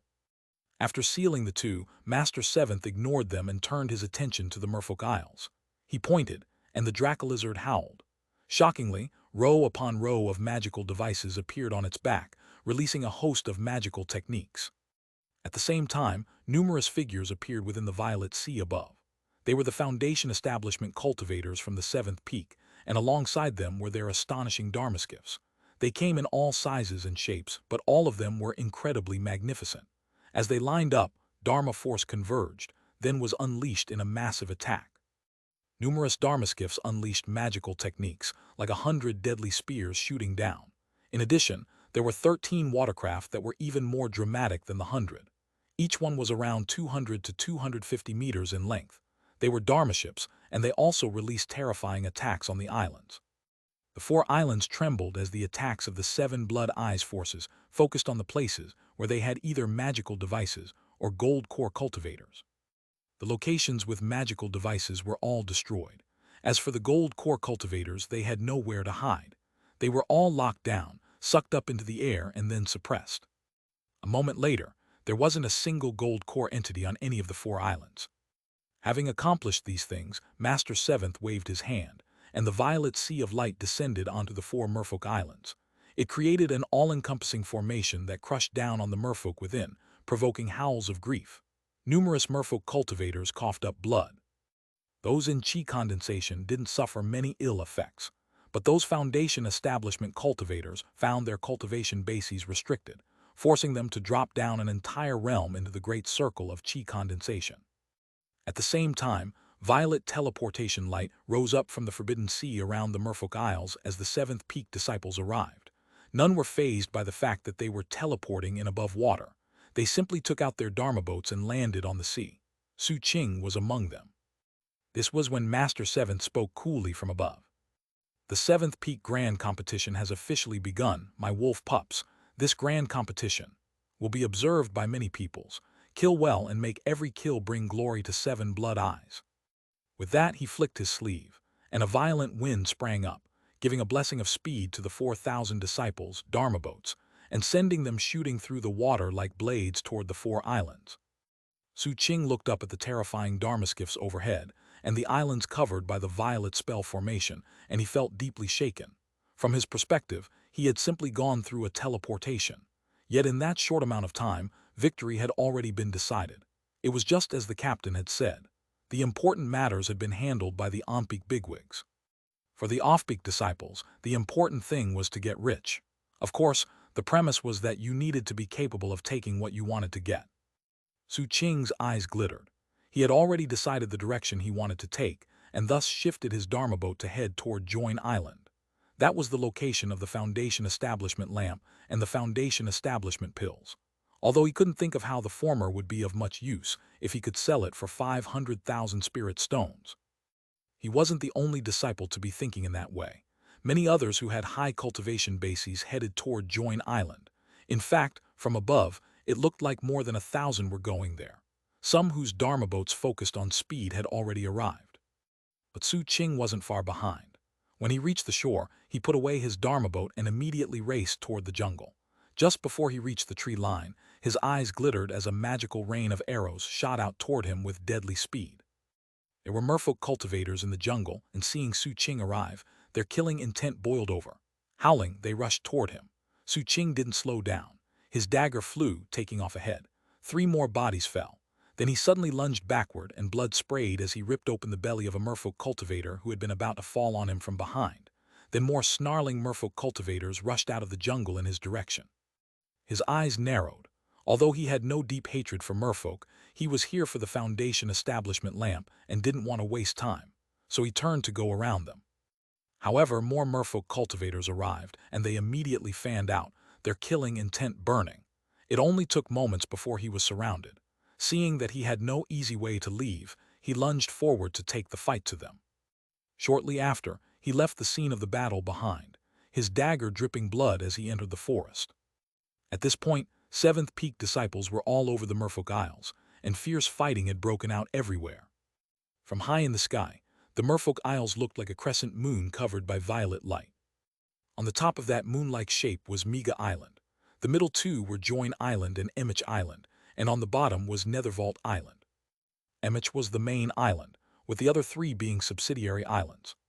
Previously, Su Qing didn't know much about the merfolk, but after closely studying the Jade slip Huang Yan gave him, he learned a lot.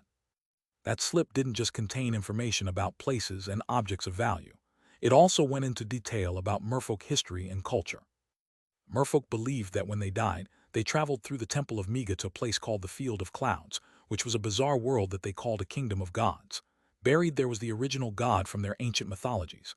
That god's name was Miga. Miga Island was named after that god, as was the suit of armor that had been sacrificed to the volcanoes there.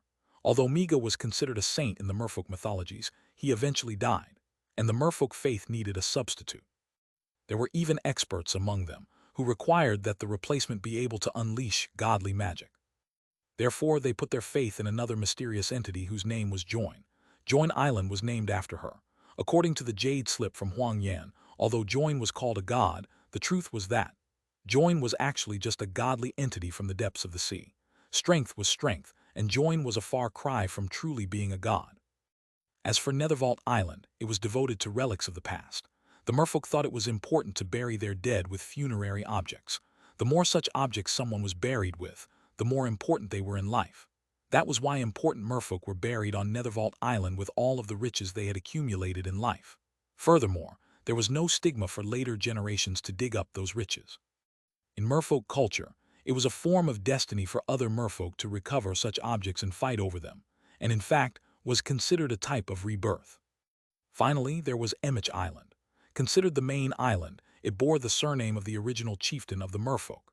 Because of that, Emmich was considered the surname of the royal house, and Emich Island was viewed as the cradle of all merfolk civilization. As Su Qing thought back to all that information, he recalled how Huang Yan mentioned the Foundation establishment Holy Treasure, which was officially named the Spirit Breath Lamp, as well as the clues it contained regarding that mysterious temple. According to merfolk legends, after their original god Miga died, he took the Temple of Miga with him. The stories claim that the Spirit Breath Lamp contained clues as to the location of that temple, although no one had identified any such clues despite all the years which had passed. Su Qing didn't care about that aspect. He just cared about how valuable the lamp was. As he mentally reviewed all of this information, he sped through the jungle without pausing for a moment. Eventually, he heard the sound of explosions up ahead and sensed spirit power fluctuations. Clearly, there were 7 Blood Eyes disciples up ahead fighting with merfolk cultivators. Su Qing's eyes narrowed as he scanned his surroundings, then bent forward and moved ahead at top speed, sticking to the treetops and the shadowy areas. He was very used to traveling in a jungle. While he moved, he spent some time analyzing what he knew about Third Highness and the sect in general. After considering everything in context, he felt certain that no one was going to come cause problems for him, because he killed that young merman back in the capital city. That was quite a relief. Eventually, he leaped onto one particular treetop and stopped in place, his pupils constricting. A sense of profound danger had just risen up within him. He jumped backward, and at that exact moment, a bright red tree branch snapped through the air toward the spot where he'd been standing. It looked almost like a tentacle. Simultaneously, the tree behind the branch withered rapidly, as did several other trees in the area. Along with the withering came more red branches, whistling through the air directly toward Su Qing. His facial expression was the same as ever as he nimbly jumped up to avoid them. Then, instead of attacking, he simply went around the area with the trees. Off in the distance, he could see the location where the branches came from. Within a muddy crater was a huge red tree, slowly rising up, glittering with red light. Despite the glare, Su Qing could see that inside the trunk of the tree was a mass of severed limbs. Some were human, some were non-human, all were greenish-black. It was almost as if they had been buried in that spot so their flesh and blood could feed the tree. What was more, all of them had mutation blotches on them. As the tree slowly grew, Su Qing noticed that it had a dozen or so huge fruits growing on it. They were semi-transparent, and within each one was a merfolk cultivator, eyes closed. Large amounts of mutagen was coursing out of those cultivators, into the fruit, and through the tree to the severed limbs. Clearly this was a special method the merfolk used to purge mutagen. There wasn't just one of these trees present. Su Qing saw at least 7 or 8 just within his field of view, and when he thought to how much of Join Island was covered in jungle, he realized that there must be many, many more such trees. As he took all of this in, the numerous tentacle-like red branches shot toward him with obvious killing intent. As they neared, the closest tree branch suddenly withered, its red coloration suddenly being covered with black spots. Those black spots almost seemed alive as they spread across the branch like rot. As the rot continued to cover the incoming branch, it began to drip with black fluid. The black fluid contained poisons that infected anything it touched, even the soil below, which started hissing when the poison liquid landed on it. It wasn't just one branch that was affected. All of the incoming branches started rotting. What was more, the black spots of rot continued to spread toward the main trunk of the tree. There were soon dozens of branches that were completely rotten, with the effect coming right up to the trunk. As the rot spread onto the tree, the huge fruits shivered as the merfolk cultivators inside sensed the sudden danger. A few opened their eyes and broke out of the fruits. Not all of them could react so quickly. Only 4 managed to break free. As for the rest, the rot quickly spread to them. Seeing this, the 4 who had broken free glared at Su Qing with killing intent, then rushed toward him, bursting with the energy of the great circle of qi condensation. From their perspective, Su Qing was in the great circle, the same as them. And since it was difficult for humans to unlock the latent talents of their species, it was common for non-humans to be superior when fighting someone in the same cultivation level as them. Although the Tao of poison was dangerous, their body structures were different from humans, and therefore they looked down on human poisons. 4 merfolk cultivators bore down on Su Qing from 4 different directions. However, as they got close, Su Qing's eyes glittered, and he suddenly accelerated dramatically. It was a level of speed that completely surpassed anything the 4 merfolk cultivators could have anticipated. There wasn't even a chance for them to look surprised before Su Qing appeared in front of the first of them, his dagger flashing. The cultivator's head flew off his shoulders, and then Su Qing bashed into the second cultivator. Cracking sounds rang out. This specific merfolk cultivator had an innate species skill making his fleshly body incredibly powerful. It also gave him a power of dispellation. Despite all that, he couldn't sustain the force of the blow and screamed as his body collapsed into a mash of blood and bone fragments. As the gore splattered to the ground, Su Qing's dagger stabbed through the forehead of the third cultivator. The fourth cultivator of the group looked terrified and immediately turned and fled. However, he wasn't fast enough. Before getting 30 meters away, he started shaking from head to toe as black spots appeared all over him. He shrieked in agony as his body began to rot, then melt. Merfolk did have different body structures that made certain poisons useless against them, but Su Qing had accounted for that, making his poison powder even more effective against them. After killing the 4 of them, Su Qing calmly went through all of their possessions. As he did, he suddenly looked up as another 7 Blood Eyes disciple appeared. Su Qing didn't know him, but based on his spirit power fluctuations, he could tell that he was in the great circle of the sea-forming scripture. At the same time that Su Qing looked up, the disciple stopped in. Their gazes met and the other disciple stopped breathing for a moment. To him, it was like he had just run into some powerful sea beast out on the forbidden sea. He felt himself going stiff, and it took a great deal of force not to simply freeze in place. Looking incredibly vigilant, he quickly said, "I bear no ill will, elder brother. I'm just passing through." Then he took out a handful of medicinal pills and stuffed them into his mouth. Putting both hands above his head to indicate he wasn't a threat, he slowly backed away. Su Qing watched coldly as he left, then organized his battle trophies before moving on. After making sure Su Qing was gone, the disciple who had just encountered him exhaled sharply. He was feeling profoundly shaken. If I'd gotten any closer, or if I'd shown any malicious intentions, I'd be dead already. His heart still pounded with lingering fear. Su Qing's aura had weighed down on him with such pressure that, for a moment, he'd wondered if Su Qing wasn't a chi condensation disciple, but rather a Foundation establishment honor guard. When did the offbeat disciples get such a fierce new member? This disciple had been out at sea for half a year and had no way to know who Su Qing was. He started moving, but only got a few steps before coughing up a huge mouthful of black blood. Terrified, he consumed some more medicinal pills, whereupon the symptoms faded a bit. Lucky for him, Su Qing's poison had been created to target merfolk. If it had been the original version, the disciple would have died beyond the shadow of a doubt.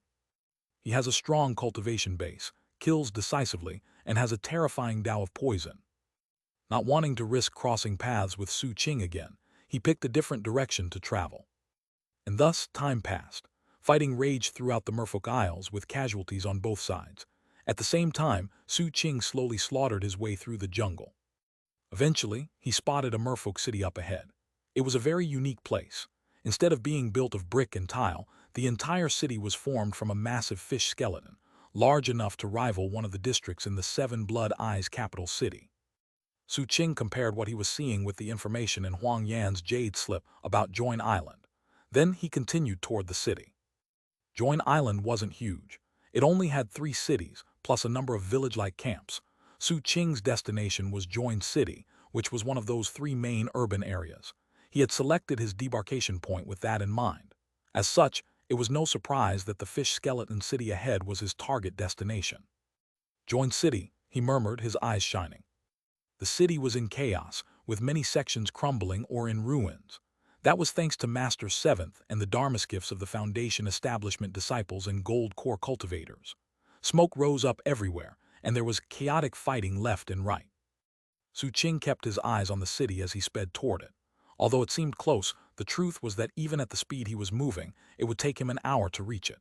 The closer he got, the more of the astonishingly large fish skeleton he could see. He could only imagine how amazing that fish must have been when it swam the waters of the Forbidden Sea. Even dead, it still radiated a mighty pressure. That pressure was no threat to the merfolk, presumably because of the characteristics of their species. But it was different for non-merfolk. The immense pressure would cause the heart and mind to reel, and it would suppress the cultivation base to a certain extent.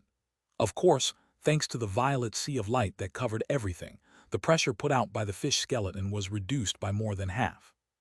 What remained wasn't enough to significantly affect the cultivation bases of the 7 Blood Eyes disciples. As he neared, Su Qing heard the sounds of fighting, and he could sense the fluctuations put out by magical techniques. Obviously, there were a lot of disciples already in the city. Upon reaching the borders of the city, he sped inside. The architecture in Join City was unique. Some structures were constructed in the style of human buildings. Others had a bizarre honeycomb structure, while others looked like they were giant poisonous mushrooms. There were even some buildings that resembled shipwrecks or seashells. The human structures were made from brick and tile and looked exactly like the architecture in Seven Blood Eyes. Obviously, those were places that Seven Blood Eyes had built. Su Qing didn't spend time sightseeing. He simply ran toward the city center and his ultimate destination, the Foundation Establishment Tower. According to the clues provided by Huang Yan, that was where the spirit breath lamp was, normally guarded by top experts from the merfolk. I need to figure out a way to get it. And if I can't, then I'll head to the pill storehouses to look for Foundation Establishment pills. He knew time was of the essence, and therefore, he accelerated even more as he headed toward the tower. That said, he didn't use a flight talisman, as it would attract too much attention. Although the merfolk cultivators had their cultivation bases suppressed, Su Qing didn't think it would be an advantage to paint himself with a target. As he moved along, he saw a lot of Seven Blood Eyes disciples. Most of them kept to the shadows and side streets as they looked for loot. Though some of them fought and killed enemies, most were just looking for profit. Almost no one was specifically focused on slaughter. In some cases, disputes arose among disciples over who had the right to take what. Usually, one side would back down. After all, the city was large, so there was no need to get into conflicts over every little thing. Occasionally, Su Qing saw monuments dedicated to the alliance between Seven Blood Eyes and the merfolk.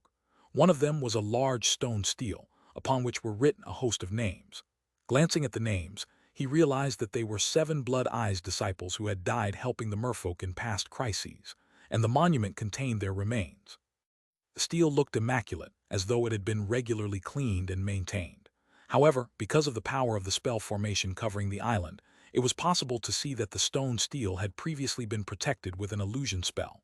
Now that the spell wasn't effective, it was obvious that the remains from inside were no longer there. Someone had dug them out. Su Qing looked at the stone stele, then looked up at the Ampi cultivators in the sky. Now he realized why the Seven Blood Eyes leadership was so furious about this situation. Su Qing had only been in Seven Blood Eyes for a short time, and was mostly concerned about his own interests. That said, he instinctively loathed the concept of forgetting favors and violating justice. Suddenly, he waved his hand, causing numerous water droplets to appear and form a defensive shield, which blocked a dozen bubbles that had just shot out of the stone stele. When the bubbles hit the water, they collapsed, sending out powerful ripples. At the same time, 5 merfolk cultivators sprang out, vicious expressions on their faces as they charged toward Su Qing. Ice cold, Su Qing waved his hand, causing the water shield to collapse and transform into a collection of water arrows. As the arrows shot toward the merfolk, Su Qing sped onward. A second later, the 5 merfolk became pincushions, and as they toppled over dead, the droplets of water took their sacks toward Su Qing. Putting them into his collection, he sped onward to the Foundation Establishment Tower. Su Qing handled all conflicts like that. He wasn't interested in fighting and killing, just reaching his destination. But if there were fools that wanted to bring a fight to him, he would kill them and take their belongings. About an hour later, Su Qing saw the city center up ahead, as well as the Foundation Establishment Tower. It wasn't an ordinary tower. Just like the description in the Jade slip, it actually resembled the merfolk's god Join. The tower looked like an old woman in a long robe. She had countless tentacles snaking out from her, each one covered with eyes. And if viewed from the correct angle, it was possible to see a ghost face on her back, its long tongue draping down her side and onto the ground like her shadow. The top of the tower was Join's head, and it was built with an open framework that made it possible to see a lamp inside. Given the distance, Su Qing couldn't make out all the details, but it seemed like there was a person sitting there cross-legged, possibly in the middle of a breakthrough. There were also a lot of guards around the tower. Whoever that person was making the breakthrough, they certainly had bad luck. If they were in the middle of Hundred Suns Foundation establishment, then given the circumstances, it seemed highly unlikely they would be able to see it through to the end. Right when Su Qing caught sight of the Foundation Establishment Tower, he suddenly sensed explosive killing intent from off to the side. Then he saw a green hand holding a sharp seashell, speeding noiselessly toward his throat. Eyebrows raised, he unleashed the power of his cultivation base, causing the spectral drought demon to appear behind him and send intense flames out everywhere. The shell collapsed, and the hand holding it pulled back. Then, ripples and distortions revealed a partially visible figure backing away from him. Eyes burning with killing intent, Su Qing looked at the disappearing figure, clenched his hand into a fist, and launched a punch. Rumbling sounds filled the air as the spectral drought demon joined in the attack. Even a Foundation establishment cultivator in the profound radiant state would be shaken by this attack. The partially visible figure was clearly shocked and had no way to evade. In that moment of deadly crisis, a blue glow sprang up from a talisman treasure to protect the partially invisible cultivator. A boom rang out as the blue light collapsed, and the talisman treasure tumbled off to the side. However, as Su Qing lunged forward, he found that the cultivator was gone. He can turn invisible. After looking around suspiciously, he turned and walked toward the Foundation establishment tower, making it seem like he was giving up on finding his opponent. However, after taking only 7 steps, he suddenly lunged backward. As he slammed into the cultivator behind him, a dagger appeared in his right hand, and he started stabbing his enemy over and over again. The cultivator struck him back, but Su Qing's fleshly body power was so strong that he could shrug off the blows, and even if he did sustain some injuries, they wouldn't count for much. Spinning, he reached out and grabbed the partially invisible outline in front of him. He had already stabbed this person dozens of times, and had also thrown out some deadly poisons. At this point, the person's true form was revealed. He was a middle-aged merman with green eyes, a body covered with scales and prominent gills. His cultivation base was in the great circle of qi condensation. If an ordinary 7 blood eyes disciple in the great circle faced this opponent, they would die. Because of his ability to resist Su Qing's poison, and also because of his strange abilities, it was obvious that this person's true cultivation base wasn't actually in the qi condensation level. This merman was a Foundation establishment cultivator. It was only because of the spell formation that his overall realm had fallen into qi condensation. Eyes full of disbelief, he bit down on the tip of his tongue to release a counterattack. However, that was when a black streak shot forth, and Su Qing's iron skewer pierced his forehead and shot out the other side.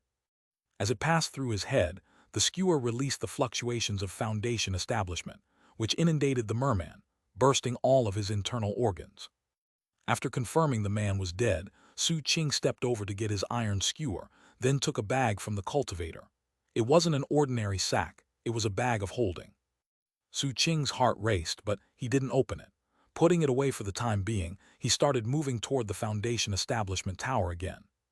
\\\\*. High in the sky above, Master Seventh looked off into the distance, his hands clasped behind his back. Behind him were 13 elders and 100 Foundation establishment cultivators. None of them spoke. On either side of Master Seventh were 2 huge spheres of water.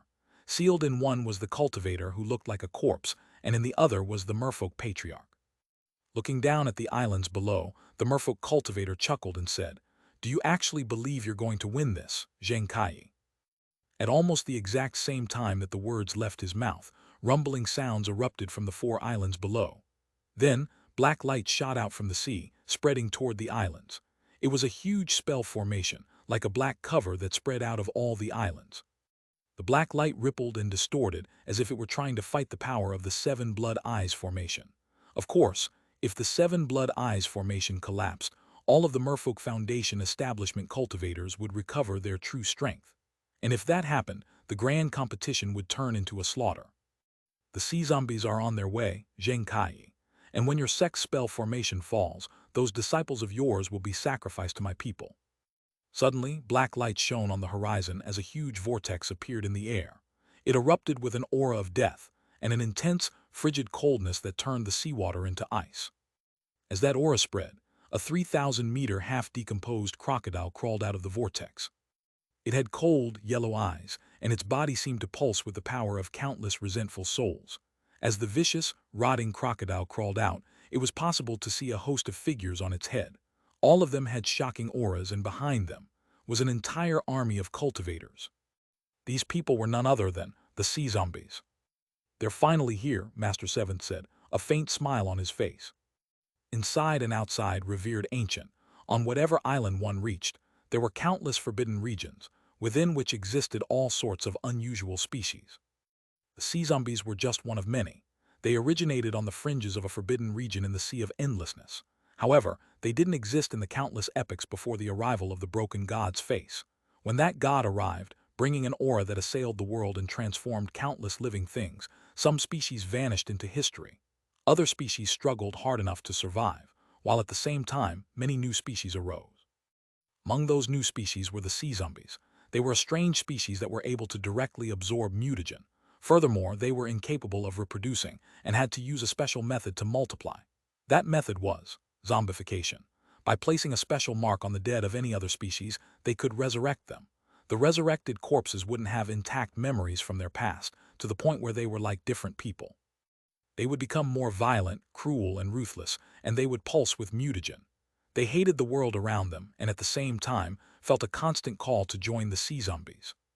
That call would lead them to the sea zombies' ancestral land, where they would become a full-fledged sea zombie. After that, they could cultivate sea zombie techniques, gradually recover their mind, and become stronger. Because of the unique qualities of this species, as they advanced in cultivation, they became more ruthless and cared less about the world. Furthermore, the stronger their cultivation was before death, the greater battle prowess they would have as a sea zombie. However, there were many limitations that came with the zombification process. Also, there was a high failure rate. Therefore, other species didn't view them as a huge threat, but for various reasons they had survived and multiplied. Over the epochs that had passed, the sea zombies had come to discover that the corpses of human cultivators had a higher success rate when hit with sea zombie marks. Therefore, sea zombies came to focus on humans. Because the sea zombies' ancestral land was close to Seven Blood Eyes and the continent of South Phoenix, the two hated each other. As that hatred grew, war would break out every so often. Now, because of what was happening in the Merfolk Isles, the sea zombie army had come. Thus, the vortex appeared, and a 3,000-meter crocodile climbed out of it. Atop the crocodile's head were numerous figures who pulsed with black energy and strong mutagen. Because of the black energy, they weren't fully visible. It was only possible to see red eyes within a dark fog. However, they seemed to have cultivation base fluctuations no weaker than the Merfolk Patriarch. Seeing that the sea zombies had arrived, the Merfolk Patriarch howled with laughter. "I can't wait to see what your sect is capable of, Xianxia." "Then pay attention." Master Seventh's facial expression was the same as ever as he produced an ordinary jade slip, which he threw in the direction of the sea zombies. Before the sea zombies could do anything to the jade slip, it reached their ranks and exploded. At that instant, it seemed like countless thunderclaps erupted out. The dome of heaven sank down, and great rifts spread out across the sky. The rifts looked like serpentine dragons whipping about wildly. From a distance, it was like a massive brush was being used to draw a painting in the sky. Before long, those rifts connected together. Shockingly, they formed the image of a person. It was an old man. He seemed connected to the canopy of heaven itself, and his face was completely expressionless as he looked down at the living beings below. Beneath his gaze, the sea surged with massive waves, and for 5,000 kilometers in all directions, all of the beasts hidden beneath the surface trembled. His terrifying gaze caused the Merfolk Patriarch to cough up mouthfuls of blood, then drop to his knees trembling. When he looked at the force of sea zombies, the half-emerged crocodile howled in grief, and the rot covering it began to spread rapidly. However, it didn't dare to move. The powerful experts on the crocodile's head also began to shake, and the mutagen surrounding them fluctuated wildly. In their shock, all of them coughed up blood. Many sea zombies in the army behind them immediately exploded. "We offer respectful greetings, Patriarch." Master Seventh clasped hands and bowed respectfully to the composite image of the old man. The elders and Foundation establishment cultivators all did the same, and they joined their voices with Master Seventh to offer greetings. The moment they clasped hands and bowed, the countless rifts that made up the image of the Seven Blood Eyes Patriarch sprang into motion as if they were alive, becoming countless red streams of light that crashed down into the sea zombie army, throwing it into chaos. The sea zombie cultivators reacted with open astonishment as the red streams of light stabbed into one after another of them. Each sea zombie that was stabbed in this manner seemed like they were being devoured from the inside out, and within moments withered into husks. In the blink of an eye, the 3,000-meter crocodile collapsed into nothing, and the experts atop its head were withered into destruction. The rest of the army had no way to flee, and within moments had been reduced to ashes. Next, the red streams of light shot toward the vortex that had brought the sea zombie army. Apparently, that vortex was the true goal. The vortex began to close, but it wasn't fast enough. It was with insatiable madness that the red light streamed inside. A moment later, the vortex disappeared. However, it was possible to imagine what was happening on the other side. With the vortex gone, the sky turned bright and clear again, and the sea went back to normal. It was as if nothing had happened. However, the withered husks of the dead sea zombies fell down to the surface of the sea like raindrops. It was a very ghastly sight. "What do you think?" Master Seventh said, turning to the prostrated and trembling merfolk patriarch. The merfolk patriarch's eyes shone with despair as his mind and heart crumbled. He broke through. The patriarch of seven blood eyes, Sir Bloodsmelter, he broke through. "You didn't come here for us merfolk, did you, Xianxia? This was all a trap for the sea zombies." The sea zombie cultivator in the other sphere of water looked like he was about to melt, and his previously cold expression had turned into one of absolute. "So you aren't an idiot after all," Master Seventh said. "Our sect couldn't care less about you puny merfolk. Our patriarch broke through and was hungry, therefore we decided to lure out the sea zombies. I do have to thank you for bringing them here. Just in the moment our patriarch broke through and was feeling hungry, they opened their front door for him. And now, the grand competition can continue." Sweeping up the merfolk patriarch and the sea zombie, he stepped onto his dreadnought and sat down, looking very carefree. He didn't bother observing the competition below. When raising venomous bugs in a jar, genuine moments of danger were a good thing. The wolf pups are just there to make some money. There's nothing worth paying attention to. \\\\. Down on Join Island in the Fish Skeleton City, Su Qing was heading toward the Foundation Establishment Tower. Suddenly, he looked up but didn't see anything noteworthy overhead. The sky was clear. However, the merfolk spell formation was eating away at the seven blood eyes violet sea, causing the pressure from the latter to slowly ease up. Sensing that, Su Qing's pupils constricted. "I need to hurry." Taking out a flight talisman, he slapped it onto himself, then suddenly shot forth as a beam of light toward the Foundation Establishment Tower. It only took 30 breaths of time for him to get close to the tower, which was over 30 meters tall. That was when he saw at least 70 merfolk cultivators standing as Dharma protectors around the tower. Obviously, whoever was in that tower was no ordinary person. There were 7 or 8 seven blood eyes disciples around as well, all of whom seemed interested in the spirit breath lamp. That was no surprise considering it was worth 500,000 spirit stones. The fighting was fierce, and corpses were already piling up, some from seven blood eyes disciples and some from merfolk. There was so much blood and gore that anyone unused to such things would vomit. Both sides noticed Su Qing rushing onto the scene. However, before any of them could get a good look at who he was, he transformed into a series of afterimages that headed straight toward the tower itself. Instantly, the merfolk cultivators who weren't involved in any fighting roared and jumped to intercept him. One of them was currently in the great circle of chi condensation, though in reality he should have been in Foundation Establishment. Glaring at Su Qing, he performed an incantation gesture and waved his right hand. The projected image of a merman appeared behind him, pitch black in color and holding a trident. As it charged viciously toward Su Qing, the other merfolk unleashed magical techniques in his direction. At the same time, the other seven blood eyes disciples looked over with grim eyes. One after another, they produced various trump cards which they used to charge toward the Foundation Establishment Tower, hoping to use Su Qing's actions as a distraction to acquire the lamp. Su Qing's eyes filled with coldness. He had already made the decision that he would kill anyone who tried to take what was his. Therefore, he waved his hand, causing black light to spread out as his Dharma boat appeared. It was dozens of meters from prow to stern, and was awe-inspiring in a way that made it obvious this Dharma boat was different from the boats of other disciples. The moment it appeared, Su Qing's hand flashed in an incantation gesture, and the boat's 4 legs reached down to the ground. Cracking sounds rang out as the spikes on them shot out with explosive force, creating a tempest in all directions. The merfolk cultivators who were hit by the storm screamed in agony as they were punched full of holes. The Foundation Establishment cultivator looked shocked, but not even he was able to escape. His flesh was ripped into gore as he screamed, until a knife flashed with shocking speed through his throat, killing him. The seven blood eyes disciples who had thought to compete with Su Qing met the same fate. From the moment they chose to take what he wanted, he decided not to hold back. After the storm subsided, the area around the tower was filled with corpses and silence. Meanwhile, Su Qing had never stopped moving and was now racing to the top of the tower.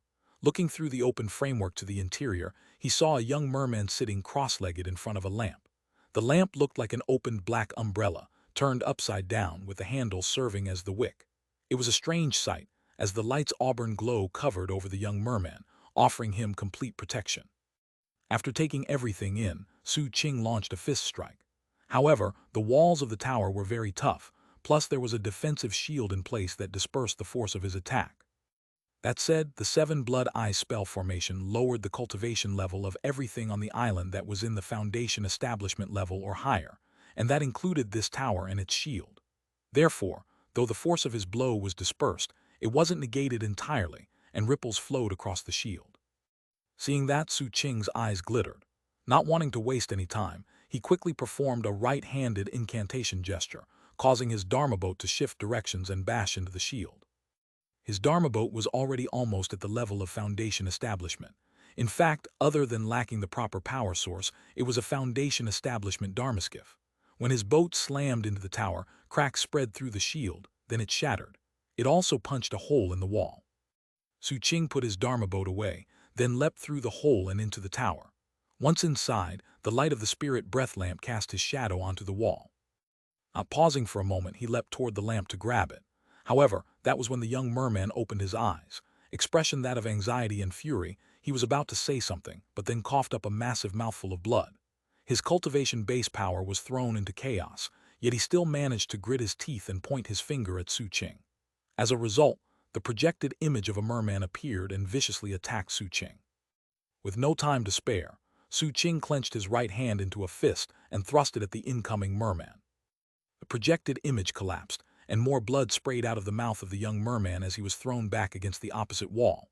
Without the defenses to bolster them, the walls were ordinary, and thus, the young merman crashed through and fell to the ground. It was impossible to tell whether he lived or died, and Su Qing wasn't going to waste time checking. He strode up to the lamp and reached out to grab it. However, at that exact moment, his shadow suddenly twitched, and completely without Su Qing doing a thing to control it, started moving. Before Su Qing could grab the lamp, his shadow's pitch-black hand reached past him, and seemingly in revulsion of the burning flame, it extinguished the lamp. A tremor passed through Su Qing and he looked over his shoulder at the wall. However, now that the lamp was out, his shadow was. That said, Su Qing could sense that his shadow had stretched back to its original shape, and was now ordinary in nature. Expression unsightly, he picked up the spirit breath lamp. Now that it had been extinguished, the lamp didn't seem very special, other than its unique craftsmanship. However, Su Qing didn't care about the lamp by now. Looking coldly at the spot where his shadow lay in the darkness, his expression turned grim. The shadow wasn't doing anything unusual now, but he couldn't help but think back to what the mute had written in the Jade slip. "It's asleep." All of a sudden, Su Qing realized that what had occurred just now was like when a sleeping person was annoyed by a flickering lamp, and reached out to turn it off. Eyes glittering, he sent some spirit power into the spirit breath lamp, and after a few attempts, managed to ignite it. Light spread out everywhere, and his shadow was once again cast onto the wall. The moment that happened, his shadow twisted and distorted. Then, it yet again sent out that pitch-black hand to the spirit breath lamp to extinguish it. Snorting coldly, Su Qing sent his will out to seize control of his shadow. As a result, the shadow's hand stopped short of the lamp, then started to struggle against him to close the distance. "Are you sleeping?" Su Qing asked coldly, "or just pretending to sleep?" At the same time, he activated the violet crystal and used its power to viciously suppress the struggling shadow. Su Qing was very familiar with how to do this. In the past, he'd done it on a daily basis, usually performing the same process 5 or 6 times. But this time, he performed the process 13 times. Only then did the shadow tremble and then fade a bit. Not pausing for even a moment, he went through the suppressing process another 12 times. At that point, the twitching shadow finally stopped fighting back. Su Qing still wasn't happy though. Looking coldly at his shadow, he held the spirit breath lamp up to it, then slowly relinquished control. Despite being free, the shadow didn't try to extinguish the lamp. It trembled but did nothing more. Expression cold, Su Qing then put the lamp directly onto the shadow. When he did, the light of the lamp changed the color of the shadow, turning it from amber to a light green color. It looked extremely bizarre. Despite its intense trembling, the shadow didn't do anything to resist. Su Qing narrowed his eyes and was about to say something when his expression flickered, and he looked at the spirit breath lamp. Back when he had picked up the lamp, and even when he lit it, he didn't sense anything unusual about it. But when he put it into his shadow, he felt faint fluctuations. At the same time, he sensed fluctuations coming from somewhere underground, almost as if something down there was calling out to the lamp. He quickly pulled the lamp away from the shadow, and the fluctuations ceased. Also, the lamp reverted to its ordinary state. Then he put the lamp back, and the fluctuations rose up again, this time more clearly.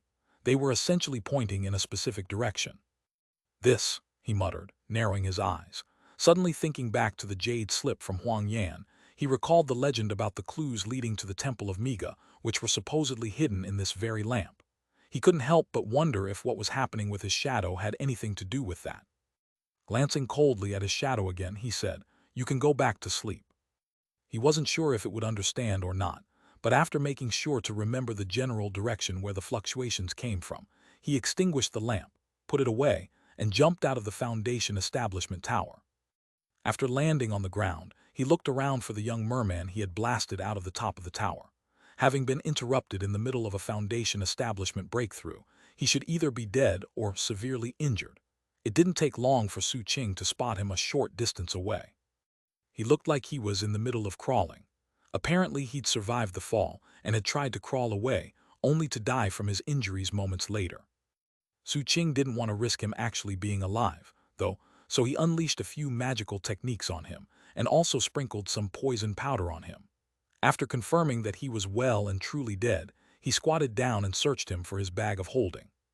He was obviously an important person, so he definitely had some Foundation establishment pills. I just hope he didn't consume them all. After finding the bag of holding, he quickly opened it.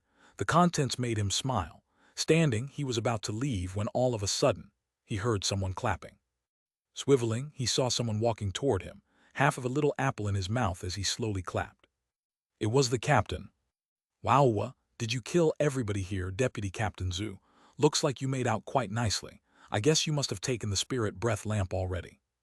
Remaining on guard, Su Qing kept his face expressionless and replied, "No, I got here just a moment too late." Su Qing suddenly wondered how the captain was managing to talk with half an apple between his teeth. The captain didn't look surprised at Su Qing's expression. He bit through the little apple, causing one section to fall, which he reached out to grab before it hit the ground. Flashing a cocky grin, he then looked around at the mangled corpses. "Your Dharma boat did this. That punk Zhang San really put a lot of hard work into your boat. By the way, you owe me 2,000 spirit stones. When do you plan to pay up?" "I don't owe you anything," Su Qing replied, eyeing the apple in the captain's hand. Face completely expressionless, he pulled a large apple out of his own sack and started eating it. The captain stared at him blankly. He looked at Su Qing's large apple, then his own small apple, which suddenly didn't look as appetizing. He cleared his throat. "Cut the act," the captain said, sounding slightly irritated. "Your acting skills are subpar at best. You should take lessons from me. Why go to the trouble of pretending you didn't take the spirit breath lamp? I couldn't care less about that thing. In fact, I wouldn't take it if you offered it to me. It's not like it's a life lamp." Su Qing didn't respond to what he just said. "Aren't you going to ask me what a life lamp is?" the captain asked, apparently surprised at Su Qing's lack of reaction. Su Qing looked at him. "What's a life lamp?"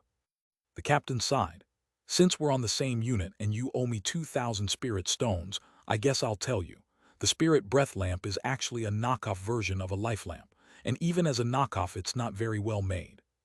You've heard how Foundation establishment cultivators can enter the profound radiant state, right? It's when they ignite the life flames within their body, and the top limit for life flames is 3. 1 life flame equals early Foundation establishment, 2 is mid-Foundation establishment, and 3 is late Foundation establishment. Theoretically speaking, once you reach that point, you can attempt core formation. Only people with amazing destiny can get 4 life flames. Now, all these things related to life flames and the profound radiant state were the same even before the broken face of the god arrived. However, there are some very rare people that don't follow the normal trend. The direct bloodline descendants of the ancient emperors and imperial sovereigns follow a different path.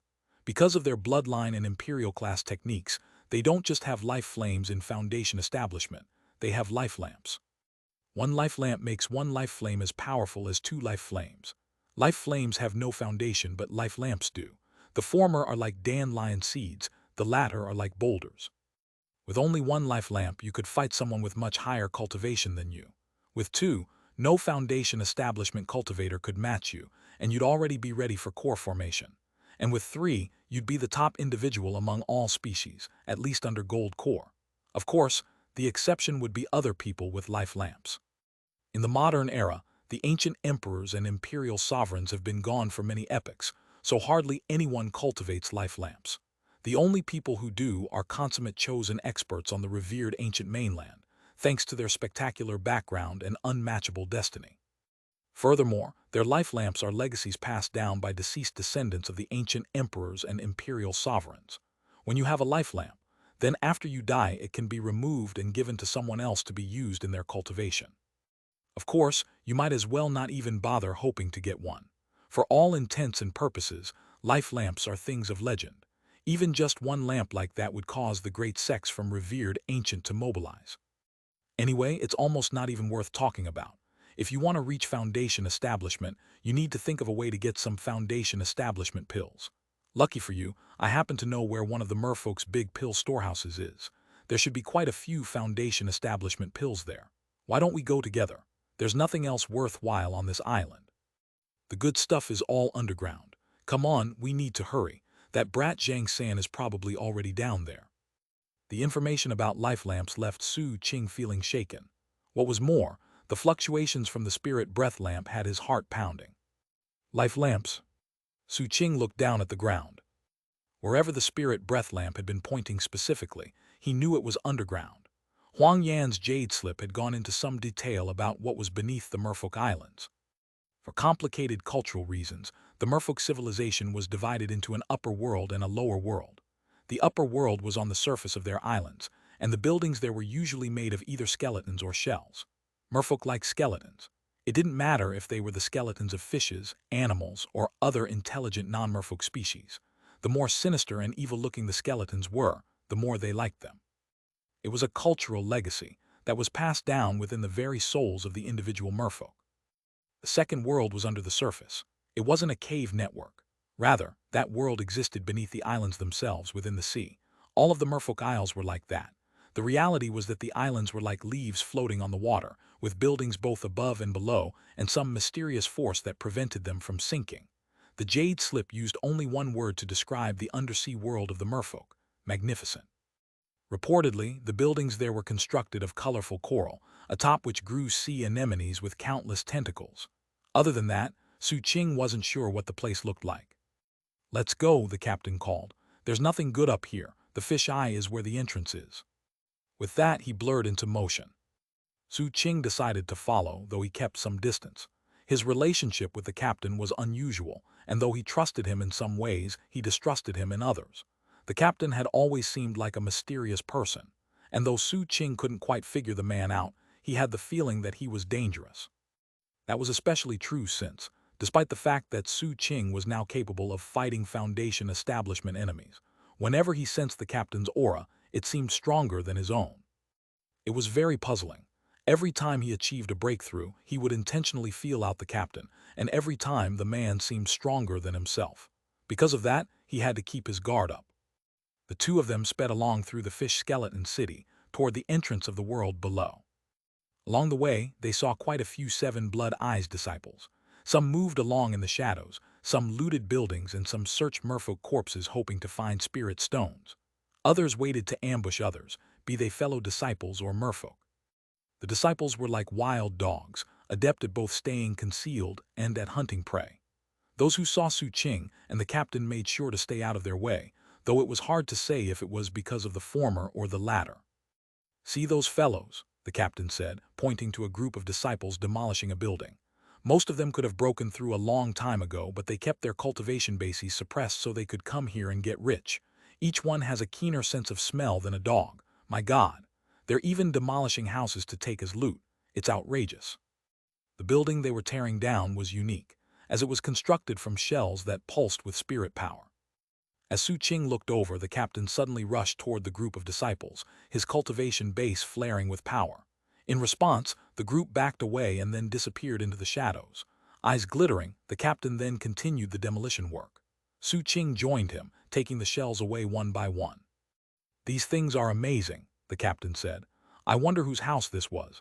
Even just one of these things will sell for a few dozen spirit stones." Su Qing didn't respond, but he started collecting the shells even faster. After enough time passed for half an incense stick to burn, they left. The house was gone. Along the way, they found other similar situations, and the captain stopped at all of them. "This is ridiculous. These old-time disciples are obviously extremely strong. I can't believe they're stooping to stealing loot from kids like us."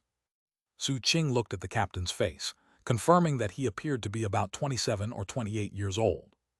"What are you looking at?" the captain asked, looking askance at Su Qing. "You're no kid," Su Qing replied calmly. "I am." This was only the fourth thing Su Qing had said since encountering the captain. The captain sighed. "Deputy Captain Su, I think it might be better if you just stayed silent. No talking, okay? By the way, I'd appreciate it if you hurried up and paid me the 5,000 spirit stones you owe me." With that, the captain started moving along at top speed. Su Qing pretended to have not heard. He followed silently, and the two of them got closer and closer to the head of the fish skeleton. Soon enough, they caught sight of a very large cavern there. That was when they heard a huge boom off in the distance. Looking over, they saw a merfolk cultivator fleeing from what appeared to be a bright blue streak of light. As the blue light got closer, it became obvious it was a young man wearing a flight talisman. It was none other than the chosen member of the Coast Guard Division, Ding Ziohai. Ding Ziohai looked very somber. During his time on the island, he constantly searched for merfolk cultivators to kill, and everywhere he went, he left behind corpses. Unless it was absolutely convenient, he didn't take any loot, as he felt it would influence his slaughter.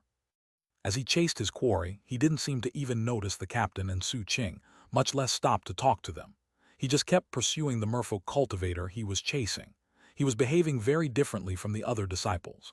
Instead of focusing on getting rich like everyone else, he wanted to rack up points. "What a great disciple," the captain said loudly. "See that Su Qing?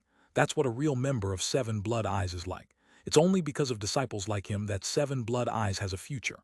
Clenching his hands into fists, he threw them over his head and shouted, "You're awesome, Elder Brother Ding. Go, go, go, Elder Brother Ding. Celestial Bureau Unit 6 from the Violent Crimes Division backs you 100%. You're definitely going to take first place and become a conclave disciple." Ding Ziohai glanced coldly at the captain as he fought his opponent. Su Qing, it was obvious that Ding Ziohai was dead set on taking first place. Meanwhile, the captain sighed, then leaned over to Su Qing, lowered his voice and said, "Don't be like him. He's obviously cultivated his way into being an idiot. Why should he give a crap about being a conclave disciple? He's going to break through soon and get a violet robe. When that happens, the conclave disciples will have to offer him respectful greetings. So why is he working so hard? Does he like the sect that?" "Everybody's different," Su Qing said. "It's hard to say why he's doing this." It was the fifth time Su Qing had spoken to the captain. The captain smiled and pointed at Su Qing as if he was going to say something in response. But then his expression flickered. Su Qing reacted similarly, and the both of them jumped backward at the same time. As they did, the ground in front of them exploded, and 4 pitch-black hands shot out. Though they snatched nothing but air, they also unleashed explosive fluctuations. From the crumbling ground emerged 2 figures. Both wore black armor, had long unkempt hair, and had necrotic patches on their exposed skin. Their eyes were bright red, and they exuded a brutal and bloodthirsty air. Without hesitating for a moment, they rushed toward Su Qing and the captain. "See zombies?" the captain said. "Be careful, Su Qing. Both of them are in the great circle of chi condensation. They're not in Foundation establishment, but sea zombies are strange. Their cultivation relies on mutagen, which means they're full of the stuff. Plus, they have incredibly strong fleshly bodies and also use zombie poison. We can't let ourselves get hit too badly." A long spear appeared in the captain's hands, which he swept toward the incoming sea zombies. Meanwhile, the ground erupted near Ding Ziohai as a third sea zombie emerged and attacked him. All 3 disciples were instantly embroiled in fighting. Su Qing quickly experienced what the captain had just mentioned. Even when he landed a fist strike at full force, his sea zombie opponent simply staggered back a few steps, seemingly uninjured. And when he slashed the sea zombie's throat with his dagger, it didn't even seem to notice. After joining 7 Blood Eyes, Su Qing had seen quite a few different non-human species, but this was his first time encountering a species this bizarre. And then his opponent tossed out some zombie poison, and Su Qing's curiosity piqued even further. Which will be more ferocious, zombie poison or my poison? High overhead, The violet sea of light and the black spell formation clashed.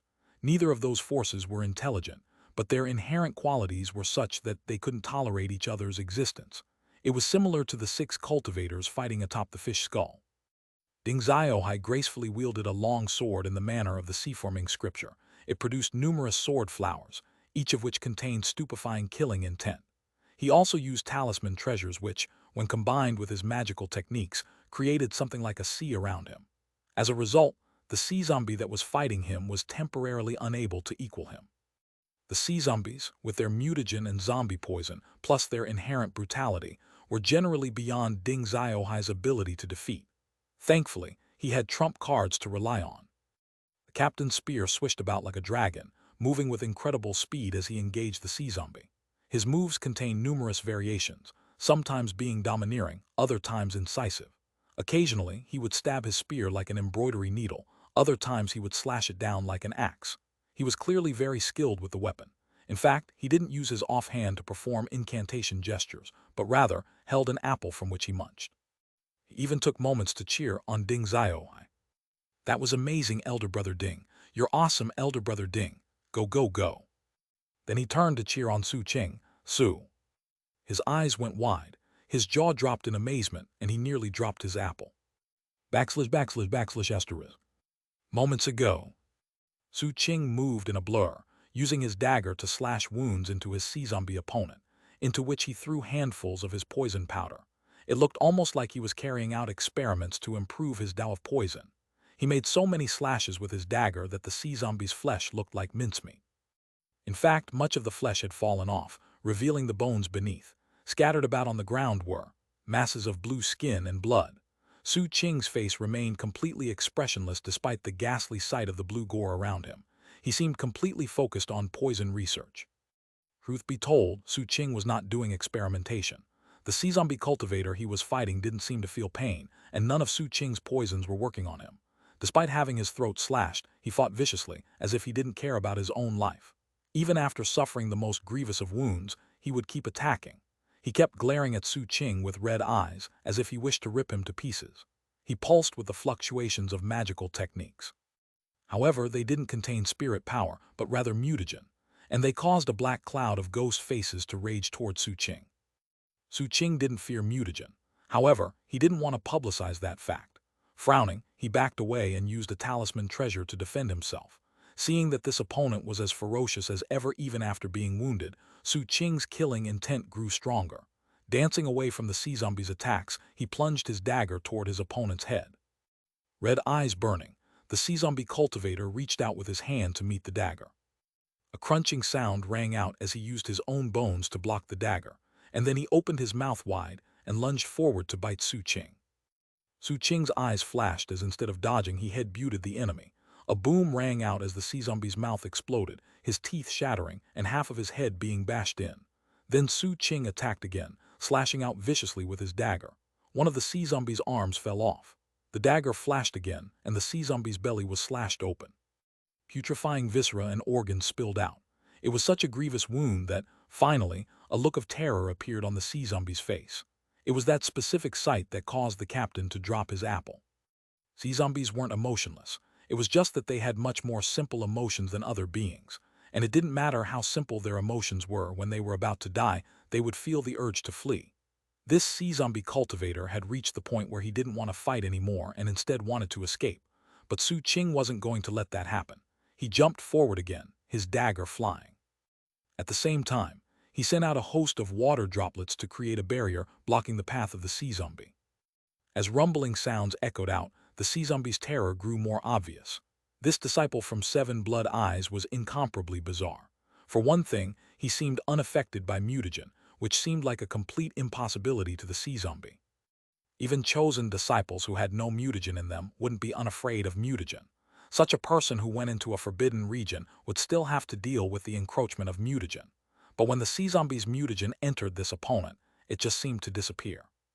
What was more, the zombie poison that sea zombies were so proud of didn't seem to have any effect at all. It was like this disciple wasn't even afraid of it, and the disciple's poison was causing the sea zombie's mind to spin and filled his body with pain. Sea zombies didn't fear pain and had powerful fleshly bodies, but this disciple, seemed even more powerful than him. And then there were his powers of regeneration. Sea zombies had unique characteristics that gave them powers of regeneration that non-zombie cultivators couldn't match. But this opponent seemed to surpass him in that regard as well. Was he some sort of Gru? The sea zombie's red eyes glittered as he tried to back up, but then Su Qing's dagger flashed, and more blue blood splashed out onto the ground. Eventually, it was thanks to the mutagen and the corroding effects of the zombie poison that Su Qing's dagger collapsed. Thankfully, he had spares. It was at this time that the sea zombie thought he would be able to make his escape, until a black flash of light stabbed through his chest. It was the black iron skewer. The moment it pierced into his chest, the weapon erupted with the power of its spirit automaton. Foundation establishment fluctuations poured out into the sea zombie's ravaged body. With a boom, the sea zombie exploded. The iron skewer flew around and returned to Su Qing's hand. Meanwhile, the blood on the ground vanished, as if it had been sucked into the soil. Off to the side, the captain looked at the destroyed zombie, and then at Su Qing's iron skewer. Then he noticed Su Qing looking at him, and suddenly felt a bit foolish. Waving his spear, he caused it to ripple and distort as it turned into a stream of water that rushed toward his sea zombie opponent. The water emanated frigid coldness as it rapidly wrapped around the sea zombie. Then, in the blink of an eye, it froze the sea zombie into a solid piece of ice. Astonishingly, that coldness was something that could harm the soul. Su Qing's pupils constricted. Seeing that lump of ice filled him with a sense of danger. It was obviously not ordinary ice, but something filled with a mysterious power he couldn't identify. Clearing his throat, the captain said, "See that, Su Qing? When you kill an enemy, you need finesse, artistry, not just brute force." Sticking his chin out, he took a bite of his apple, walked over, and tapped on the ice with his knuckle. Cracks spread out through it, and a moment later it collapsed, along with the sea zombie cultivator inside of it. Seeing this, Su Qing's guard went up even further. That sea zombie cultivator had been in the great circle of qi condensation, and considering the sea zombies were superior to human cultivators in the same level, he should have been very difficult to kill. That just went to show that the captain was incredibly strong. "By the way," the captain continued, "I suggest you improve your magical techniques a bit. Why not try putting poison into your water droplets? That would make them a lot more difficult to deal with." Su Qing thought about it and realized what the captain said made sense. He nodded. The captain seemed very pleased that his little speech had improved Su Qing's impression of him. "Let's keep moving. If we get down there too late, Zhang San won't be around anymore." With that, he sped toward the fish eye, not paying any further attention to Ding Xiaoai. Su Qing followed, similarly ignoring Ding Xiaoai. His thoughts were currently focused on the suggestion just put forth by the captain. As they neared the eye, Su Qing suddenly asked, "Captain, are the sea zombies corpses?" It wasn't common for Su Qing to ask questions, so upon hearing this, the captain's eyes lit up. Clearing his throat, he looked over at Su Qing and said, "A question like that is worth." Su Qing tossed him a large apple that was at least double the size of the small one he'd been eating. The captain paused to take a big bite, then continued, "All right, since you're a member of my unit, I guess I might as well tell you. The sea zombies are basically reanimated corpses. They're fantastic, really. Their ancestral land is located on the border of the 9th Forbidden Ground. You know about the Forbidden Grounds, right?" "Forbidden Grounds?" Su Qing asked. "When the eyes of the god above open, the location those eyes look upon becomes a forbidden region. But what happens if those eyes look upon a place that's already a forbidden region?" The captain looked at Su Qing with a very profound expression on his face.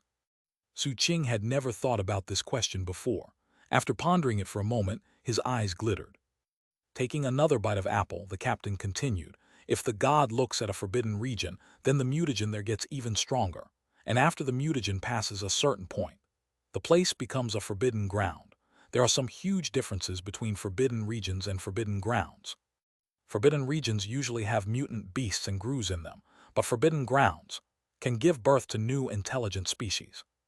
According to the records in 7 Blood Eyes, there are at least 15 forbidden grounds in the world and maybe more. In some cases, we know what new species have come to exist in the forbidden grounds, but in other cases, we don't. There's one forbidden ground in the Sea of Endlessness, and it's called Forbidden by the Zombie. The sea zombies came to be on the edge of that forbidden ground. Here on the continent of South Phoenix, we also have a forbidden ground. And that's Forbidden by the Phoenix, which I'm sure you've heard of. Within Forbidden by the Phoenix is an emperor named Flame Phoenix, an apex godly entity. Although Flame Phoenix isn't exactly on the same level as a real god, It's close enough to count as one. Flame Phoenix came to be within the forbidden ground known as Forbidden by the Phoenix. Hearing this, Su Qing's heart started to race. Thanks to the captain's word, some of the veil of mystery that obscured the world around him was being lifted. In that case, Su Qing asked, what happens if the god's eyes open and look at a forbidden ground? The captain didn't respond as they had just reached the fish-eye and were looking down at a deep pit. He jumped in and then started to talk, his words echoing up behind him. From ancient times until now, that's only happened 4 times. I'm not sure exactly what happens when he looks at a forbidden ground. However, I do know that afterwards they aren't called forbidden grounds anymore. They're called God domains.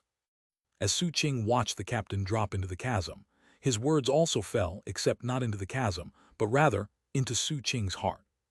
This new information was very astonishing. In the past, Su Qing's understanding of forbidden regions came mostly from the jungle outside the scavenger base camp where he'd lived. All he knew was that the deeper in you went, the more sinister danger there was.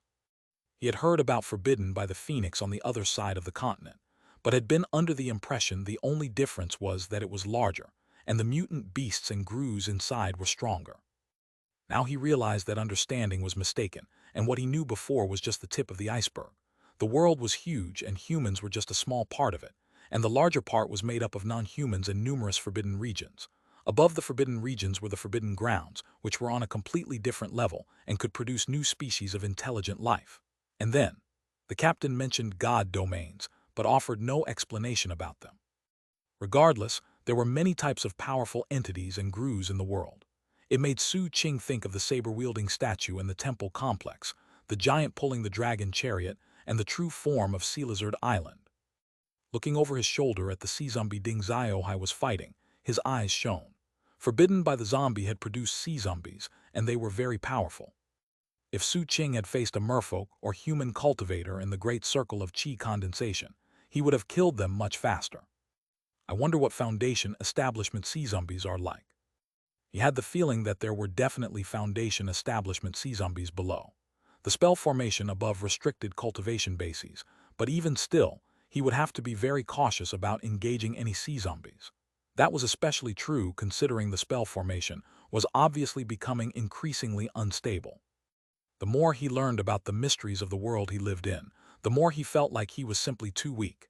He needed to get to Foundation establishment as quickly as possible. He needed to get stronger.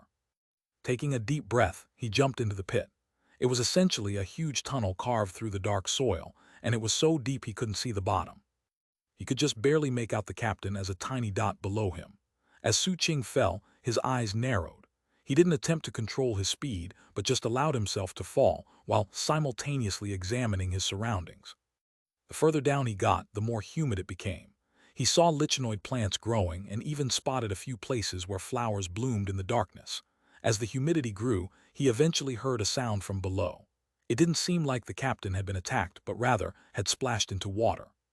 Su Qing tapped into his cultivation base, then took out his iron skewer and stabbed it into the wall. A grating sound rang out as the skewer dug a huge furrow into the soil.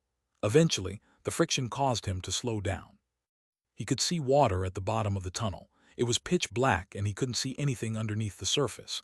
However, it was obvious that the path forward went through the water. After some thought, he scattered some poison powder, then waited a few moments. Nothing happened. Next, he took everything that wasn't waterproof and put it in his bag of holding. Finally, he dropped into the water, surrounded by the defenses of the sea-forming scripture, which kept the water at bay. After proceeding through the water for a time, he realized the captain was nowhere to be seen. It made it seem like this dark tunnel contained some unknown danger that had swallowed the captain whole. Without any hesitation, Su Qing took out a bag of varied poison powders that he had prepared for a situation like this and sent it outside of his defenses. Once it was in the water, the poison started spreading everywhere. Keeping a good grip on the bag, he continued sinking down. As he went, the black water was infected by the poison and turned even darker. Perhaps because of how deadly Su Qing's poisons were, as he sank down, no dangers appeared. As he got closer and closer to the end of the tunnel, he ran lower and lower on poison. Finally, he shoved the bag down toward the exit of the tunnel. There it opened, and the poison spread out like a cloud of ink. If there was no enemy waiting there to ambush him, nothing would come of it. But if there was an enemy there, then they would regret setting an ambush. Suddenly, The water below seethed, and screams could be heard as 6 merfolk cultivators emerged who had been lying in wait. Their skin was already turning greenish-black and rotting away. Moments later, they were dead. Coldness filled Su Qing's eyes as he moved as quickly as possible toward the exit. As soon as he was out of the tunnel, he heard rumbling booms everywhere, along with muffled shouting through the water. He was in the middle of a chaotic battle. At the same time, the magnificent underwater world spread out in front of his eyes. Everything here was upside down, and in fact, you had to turn yourself around so your feet would touch the surface of the island. Multicolored coral was everywhere. Every building was made of it, and they were all very luxurious. And there were sea anemones all over. The anemones had red centers surrounded by masses of swaying white tentacles, all of them covered with sharp spines. The tentacles of the anemones were of varying lengths. Some were only a handful of meters long, others were dozens of meters long. But the way they swayed made the underwater world seem exceedingly beautiful. Countless semi-transparent eggs floated everywhere, and within each one was a child of 7 or 8 years old. Shockingly, these were the merfolk children. This was the true world of the merfolk, and their real foundation. As Su Qing took in the sights, he looked around at the surrounding fighting. There were 7 blood-eyes disciples plundering both the coral itself and anything else of value. And there were large numbers of merfolk cultivators, viciously attacking the disciples. Because blood couldn't fall to the ground, it floated everywhere in the water. Before Su Qing could fully take stock of the situation, his eyes glittered coldly, and he lunged forward to bash into a merfolk cultivator that had been about to ambush him. A thump rang out as the merfolk cultivator's body collapsed, sending out clouds of blood everywhere. At the same time, one of the nearby anemones opened its mouth and sent its tentacles sweeping toward Su Qing. Before the tentacles reached him, they started withering up. The effect spread to the anemone's main body, and it turned pitch black. Ignoring the anemones, Su Qing started moving while simultaneously looking around. There weren't just merfolk fighting the 7 blood-eyes disciples, there were also sea zombie cultivators. At a glance, Su Qing could tell there were around 100 in total. They were all extremely fierce, and there were 7 or 8 who seemed very close to the Foundation establishment level. To fight sea zombies like that, disciples had to work together in groups of 5 or more. Seeing all that, Su Qing waved his hand, and his iron skewer shot out, stabbing into the forehead of an enemy that had been rushing toward him before returning to. He kept moving. He rarely took the initiative to attack anyone. He wasn't here for killing. Rather, he wanted to find the source of the fluctuations that had called out to the spirit breath lamp. Actually, he didn't even want to be on this battlefield. As he moved in the direction of the fluctuations, a sense of danger suddenly rose up in him. Stopping, he looked off into the distance. Across the battlefield, he noticed a group of a few dozen merfolk who looked different than the ones he was familiar with. They wore white robes and emanated bizarre fluctuations that were neither mutagen nor spirit power. In fact, when he sensed those fluctuations, Su Qing was reminded of the godliness in his Dharma boat. His pupils constricted. What was more shocking was that each of these merfolk had a vicious mutant beast with them. Some of them were humanoid, except extremely tall and slender. They were dozens of meters tall, making them seem as slender as bamboo. Furthermore, they had very large heads and green skin. Some looked like giants with 2 heads, their faces vicious as they walked along snapping their teeth in attacks. Some had eyes that looked like boils, with extremely long tongues snaking out from the pupils. And there were some that looked like rotting sharks with rusting weapons stabbed all over them. God priests? Su Qing murmured. He had learned of the god priests from Huang Yan's Jade slip. They were a special type of merfolk cultivator who were very rare and didn't use magical techniques powered by spirit power. Instead, their power stemmed from the merfolk's gods, and they were known as god magic. The strange beasts the god priests led were materializations of their god magic. They immediately had a big effect on the battlefield. The 7 blood-eyes disciples seemed flustered. However, the disciples were like venomous bugs in a jar and were ruthless by nature. In fact, many of them seemed interested in targeting the god priests with attacks. After all, since the god priests were high-level merfolk, they obviously had riches that surpassed those of ordinary cultivators. Su Qing wasn't interested. Looking away from the god priests, he prepared to continue on his way when his expression suddenly became very odd. On another part of the battlefield, he noticed a mangled corpse that, despite being covered with blood and very grisly wounds, was actually crawling along at high speed. It would crawl, then stop, occasionally stopping at the corpses of merfolk and disciples, where it would clearly search through them for things to take. It would then keep moving. If it encountered some powerful enemy, the corpse would just lay there unmoving. If it encountered someone with an ordinary cultivation base, it would suddenly attack and kill them, take their belongings, then continue to act like a corpse. Although this corpse had a good disguise on, Su Qing still recognized who it really was: elder brother Zhang San. The moment Su Qing noticed Zhang San, he sensed some fluctuations from behind him, and he spun in place ready to throw out his iron skewer. That was when he heard a familiar voice. "Hey, Deputy Captain Su, it's me." It was the captain. However, he looked quite different from earlier.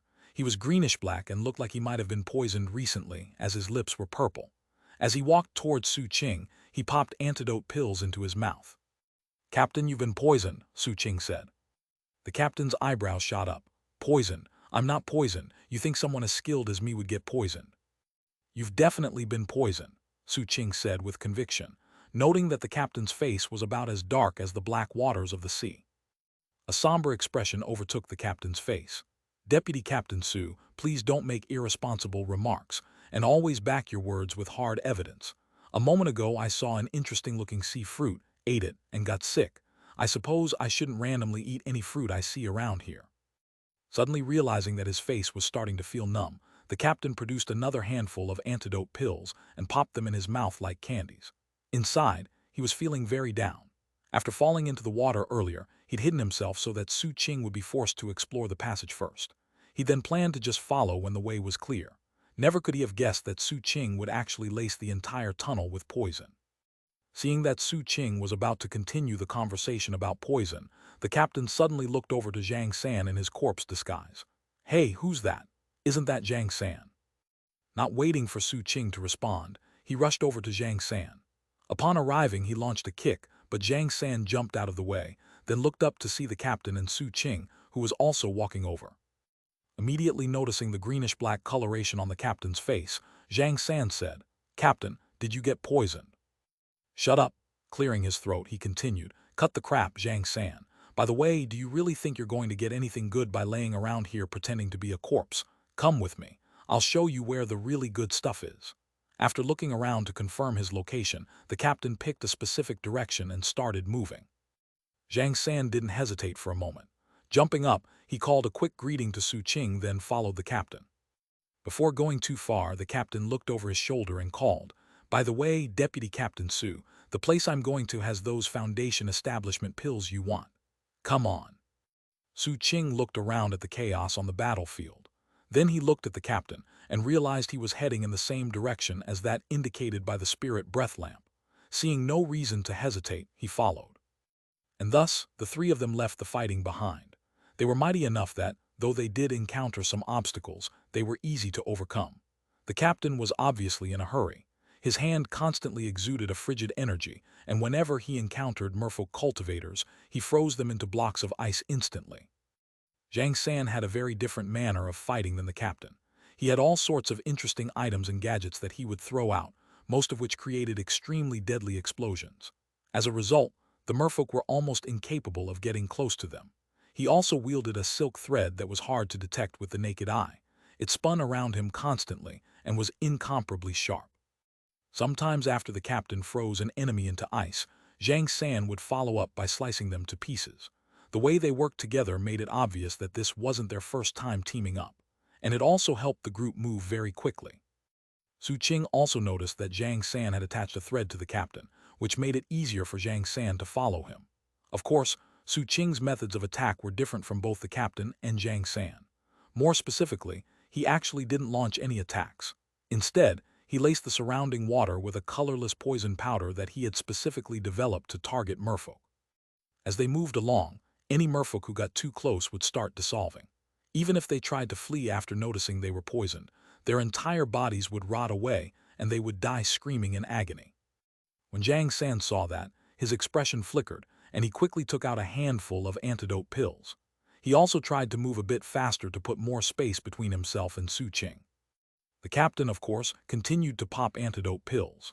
As they sped onward, Su Qing eventually realized that, to his surprise, the captain's destination was the very same place the god priest had come from. About an hour later, as the sounds of the battle faded behind them, they reached a location with numerous bizarre buildings. They were made from coral, but they were all pitch black, and they were grouped together in a circular configuration. The architecture reminded Su Qing of the temples from the Forbidden Region by the scavenger base camp. It's a temple complex, Su Qing thought, his pupils constricting. At the same time, he was fairly certain the fluctuations from the spirit breath lamp had pointed in that exact same direction. Unfortunately, he didn't have time to take the lamp out to confirm. "We're here," the captain said excitedly, accelerating toward the temple. Their arrival attracted the attention of the merfolk guards inside the complex, who rushed out to fight. There weren't very many of them. Normally speaking, there would have been more, but considering the calamity that had struck the merfolk, and the fact that there was fighting going on everywhere in the underwater world, there were a lot fewer than normal. Given the captain's strength, Xianxia's gadgets, and Su Qing's colorless poison, it didn't take very long for them to clear a path into the temple complex. A few merfolk appeared who were Foundation establishment cultivators but had their cultivation bases suppressed to the chi condensation level. But the captain simply unleashed his explosive power, and they were frozen. It didn't matter what cultivation base level he faced, the result was the same. The sight left Su Qing feeling shaken. The captain obviously had incredible battle prowess. Furthermore, Su Qing was coming to realize that the captain had a very clear idea of where he was going. During the entire trip, he hadn't taken them down one wrong path. They had made a beeline for this specific location. "Is the captain after the same thing as me?" Su Qing kept his guard fully up as he followed. When they were deep into the temple complex, they eventually found themselves in front of a specific temple building that was blue in color. "Xianxia," said the captain, "you set up some traps in the area. Use your best little gadgets. I'll pay you back later." Su Qing laid down some poison. "Don't be stingy. I'll compensate you when we get back to the sect." Xianxia immediately got to work, and before long, there were explosive traps set up everywhere. And they were all placed in an ingenious and clever manner that would make them very difficult to detect, let alone disarm. For example, he dug a hole in the floor and placed a trap into it, which would obviously be triggered when stepped on. Upon noticing that Su Qing was watching him work, Xianxia grinned and explained, "Nothing will happen to the first person who steps on it, but when a second person steps on it, boom." Su Qing watched, then looked around. Based on what he remembered from the spirit breath lamp, he got the feeling this wasn't the exact spot he was looking for. He probably needed to go deeper into the complex. That caused him to breathe a sigh of relief. After Xianxia was finished setting up all his traps, Su Qing spread out his poison powder, ensuring that this temple would be even more dangerous to enter. Finally, he looked over at the captain. Visibly pleased, the captain opened the door in front of them and beckoned for Su Qing and Xianxia to follow. Beyond it was a huge open space with nothing in it other than a statue of Join. Looking around anxiously, Xianxia said, "Captain, what are you up to? There's nothing here at all, much less the thing I'm after." Su Qing didn't say anything, he just looked at the captain. "Calm down, you two," the captain said, squatting on his haunches. "I guarantee that both of you will get what you're after, just be patient." With that, he pulled out a withered-up eyeball that didn't look human. Putting it down in front of him, he performed an incantation gesture and pointed out. The eye opened, and then a projected image shot out from its pupil. It looked like the island and everything around it. "All right, let's take a look at what's going on," the captain said, looking excited. "A spirit rhino eye," Xianxia exclaimed, walking over to look at it. "Those things are expensive. Where did you get it?" Su Qing looked closely at the bizarre eye, then the captain. After that, he backed away a bit to look at their surroundings. What Xianxia had said was accurate. There was absolutely nothing around them but the statue. The statue itself seemed to be made from coral and did not emit any fluctuations of godliness. But Su Qing didn't feel he could relax. He fully remembered the statue with the saber in the temple complex near the scavenger base camp. That statue had looked completely ordinary in nature as well. That said, Su Qing had no intention of sticking around for long. As soon as he had an opportunity, he was going to leave. Even as he studied the area, the ground trembled, and the sound of a distant explosion reached their ears. They also heard a piercing sound that cut through everything in the underwater world. The source of that noise was the very same battlefield Su Qing, the captain, and Xianxia had left behind. The place was now strewn with corpses. The dozens of god priests were still alive, but were in very bad shape. Their god magic beasts were all dead, and the priests themselves were in a state of madness as they emitted piercing shrieks. At the same time, they burst into flames, burning their own life force to unleash a heaven-shaking, earth-shattering god magic. The same thing happened on other battlefields throughout the underwater world. Although there weren't a lot of god priests, when they burned their life force and shrieked, the sounds combined, growing louder and louder to a shocking level. Within moments, several hundred god priests throughout Join Island were all shrieking, and the sound pierced the entire island. The sound even passed outside of the spell formations to reach the depths of the sea. They were summoning something. Eventually, a howl echoed out from the depths of the waters. It was like a cry that originated from heaven and earth and was indescribably intimidating. As the howl erupted, waves rose up on the surface of the water for thousands of kilometers in every direction. The sky changed colors and wild winds sprang up. In the extreme depths of the sea, an astonishingly massive figure appeared, 30,000 meters tall like a god. It seemed that every movement it made took extreme effort, but at the same time, every step it took caused the seafloor to quake. Terrifying might erupted from the figure, causing countless sea beasts to tremble, regardless of the level of their cultivation base. At the same time, the souls of the seven blood eyes cultivators trembled at the might exuded by the godlike figure. Rumbling sounds echoed out constantly. If one could peer from the sky down into the bottom of the sea of endlessness, they would see an old woman wearing a long robe made of fish skeletons, tentacles writhing around her as she walked toward the Merfolk Isles. Wrinkles covered her face and much of her skin was rotting off, but her emotionless eyes still shone with golden light. And when she exhaled, her breath contained strong mutagen, but also traces of godliness. Her tentacles all had eyes on them, and they were also golden, and though they were only half open, they were all looking in the direction of the Merfolk Isles. Emerging from the woman's back, jutting out of the fish skeleton robe, was a massive scarlet tongue covered with innumerable deceased souls. Shockingly, those deceased souls appeared to all be Merfolk god priests, and it was their shrieks that the woman was responding to. As all of this happened, the spell formations covering Join Island weakened to the point where the cultivators there could see what was happening beyond the island. This figure was the god worshipped by the merfolk, Join.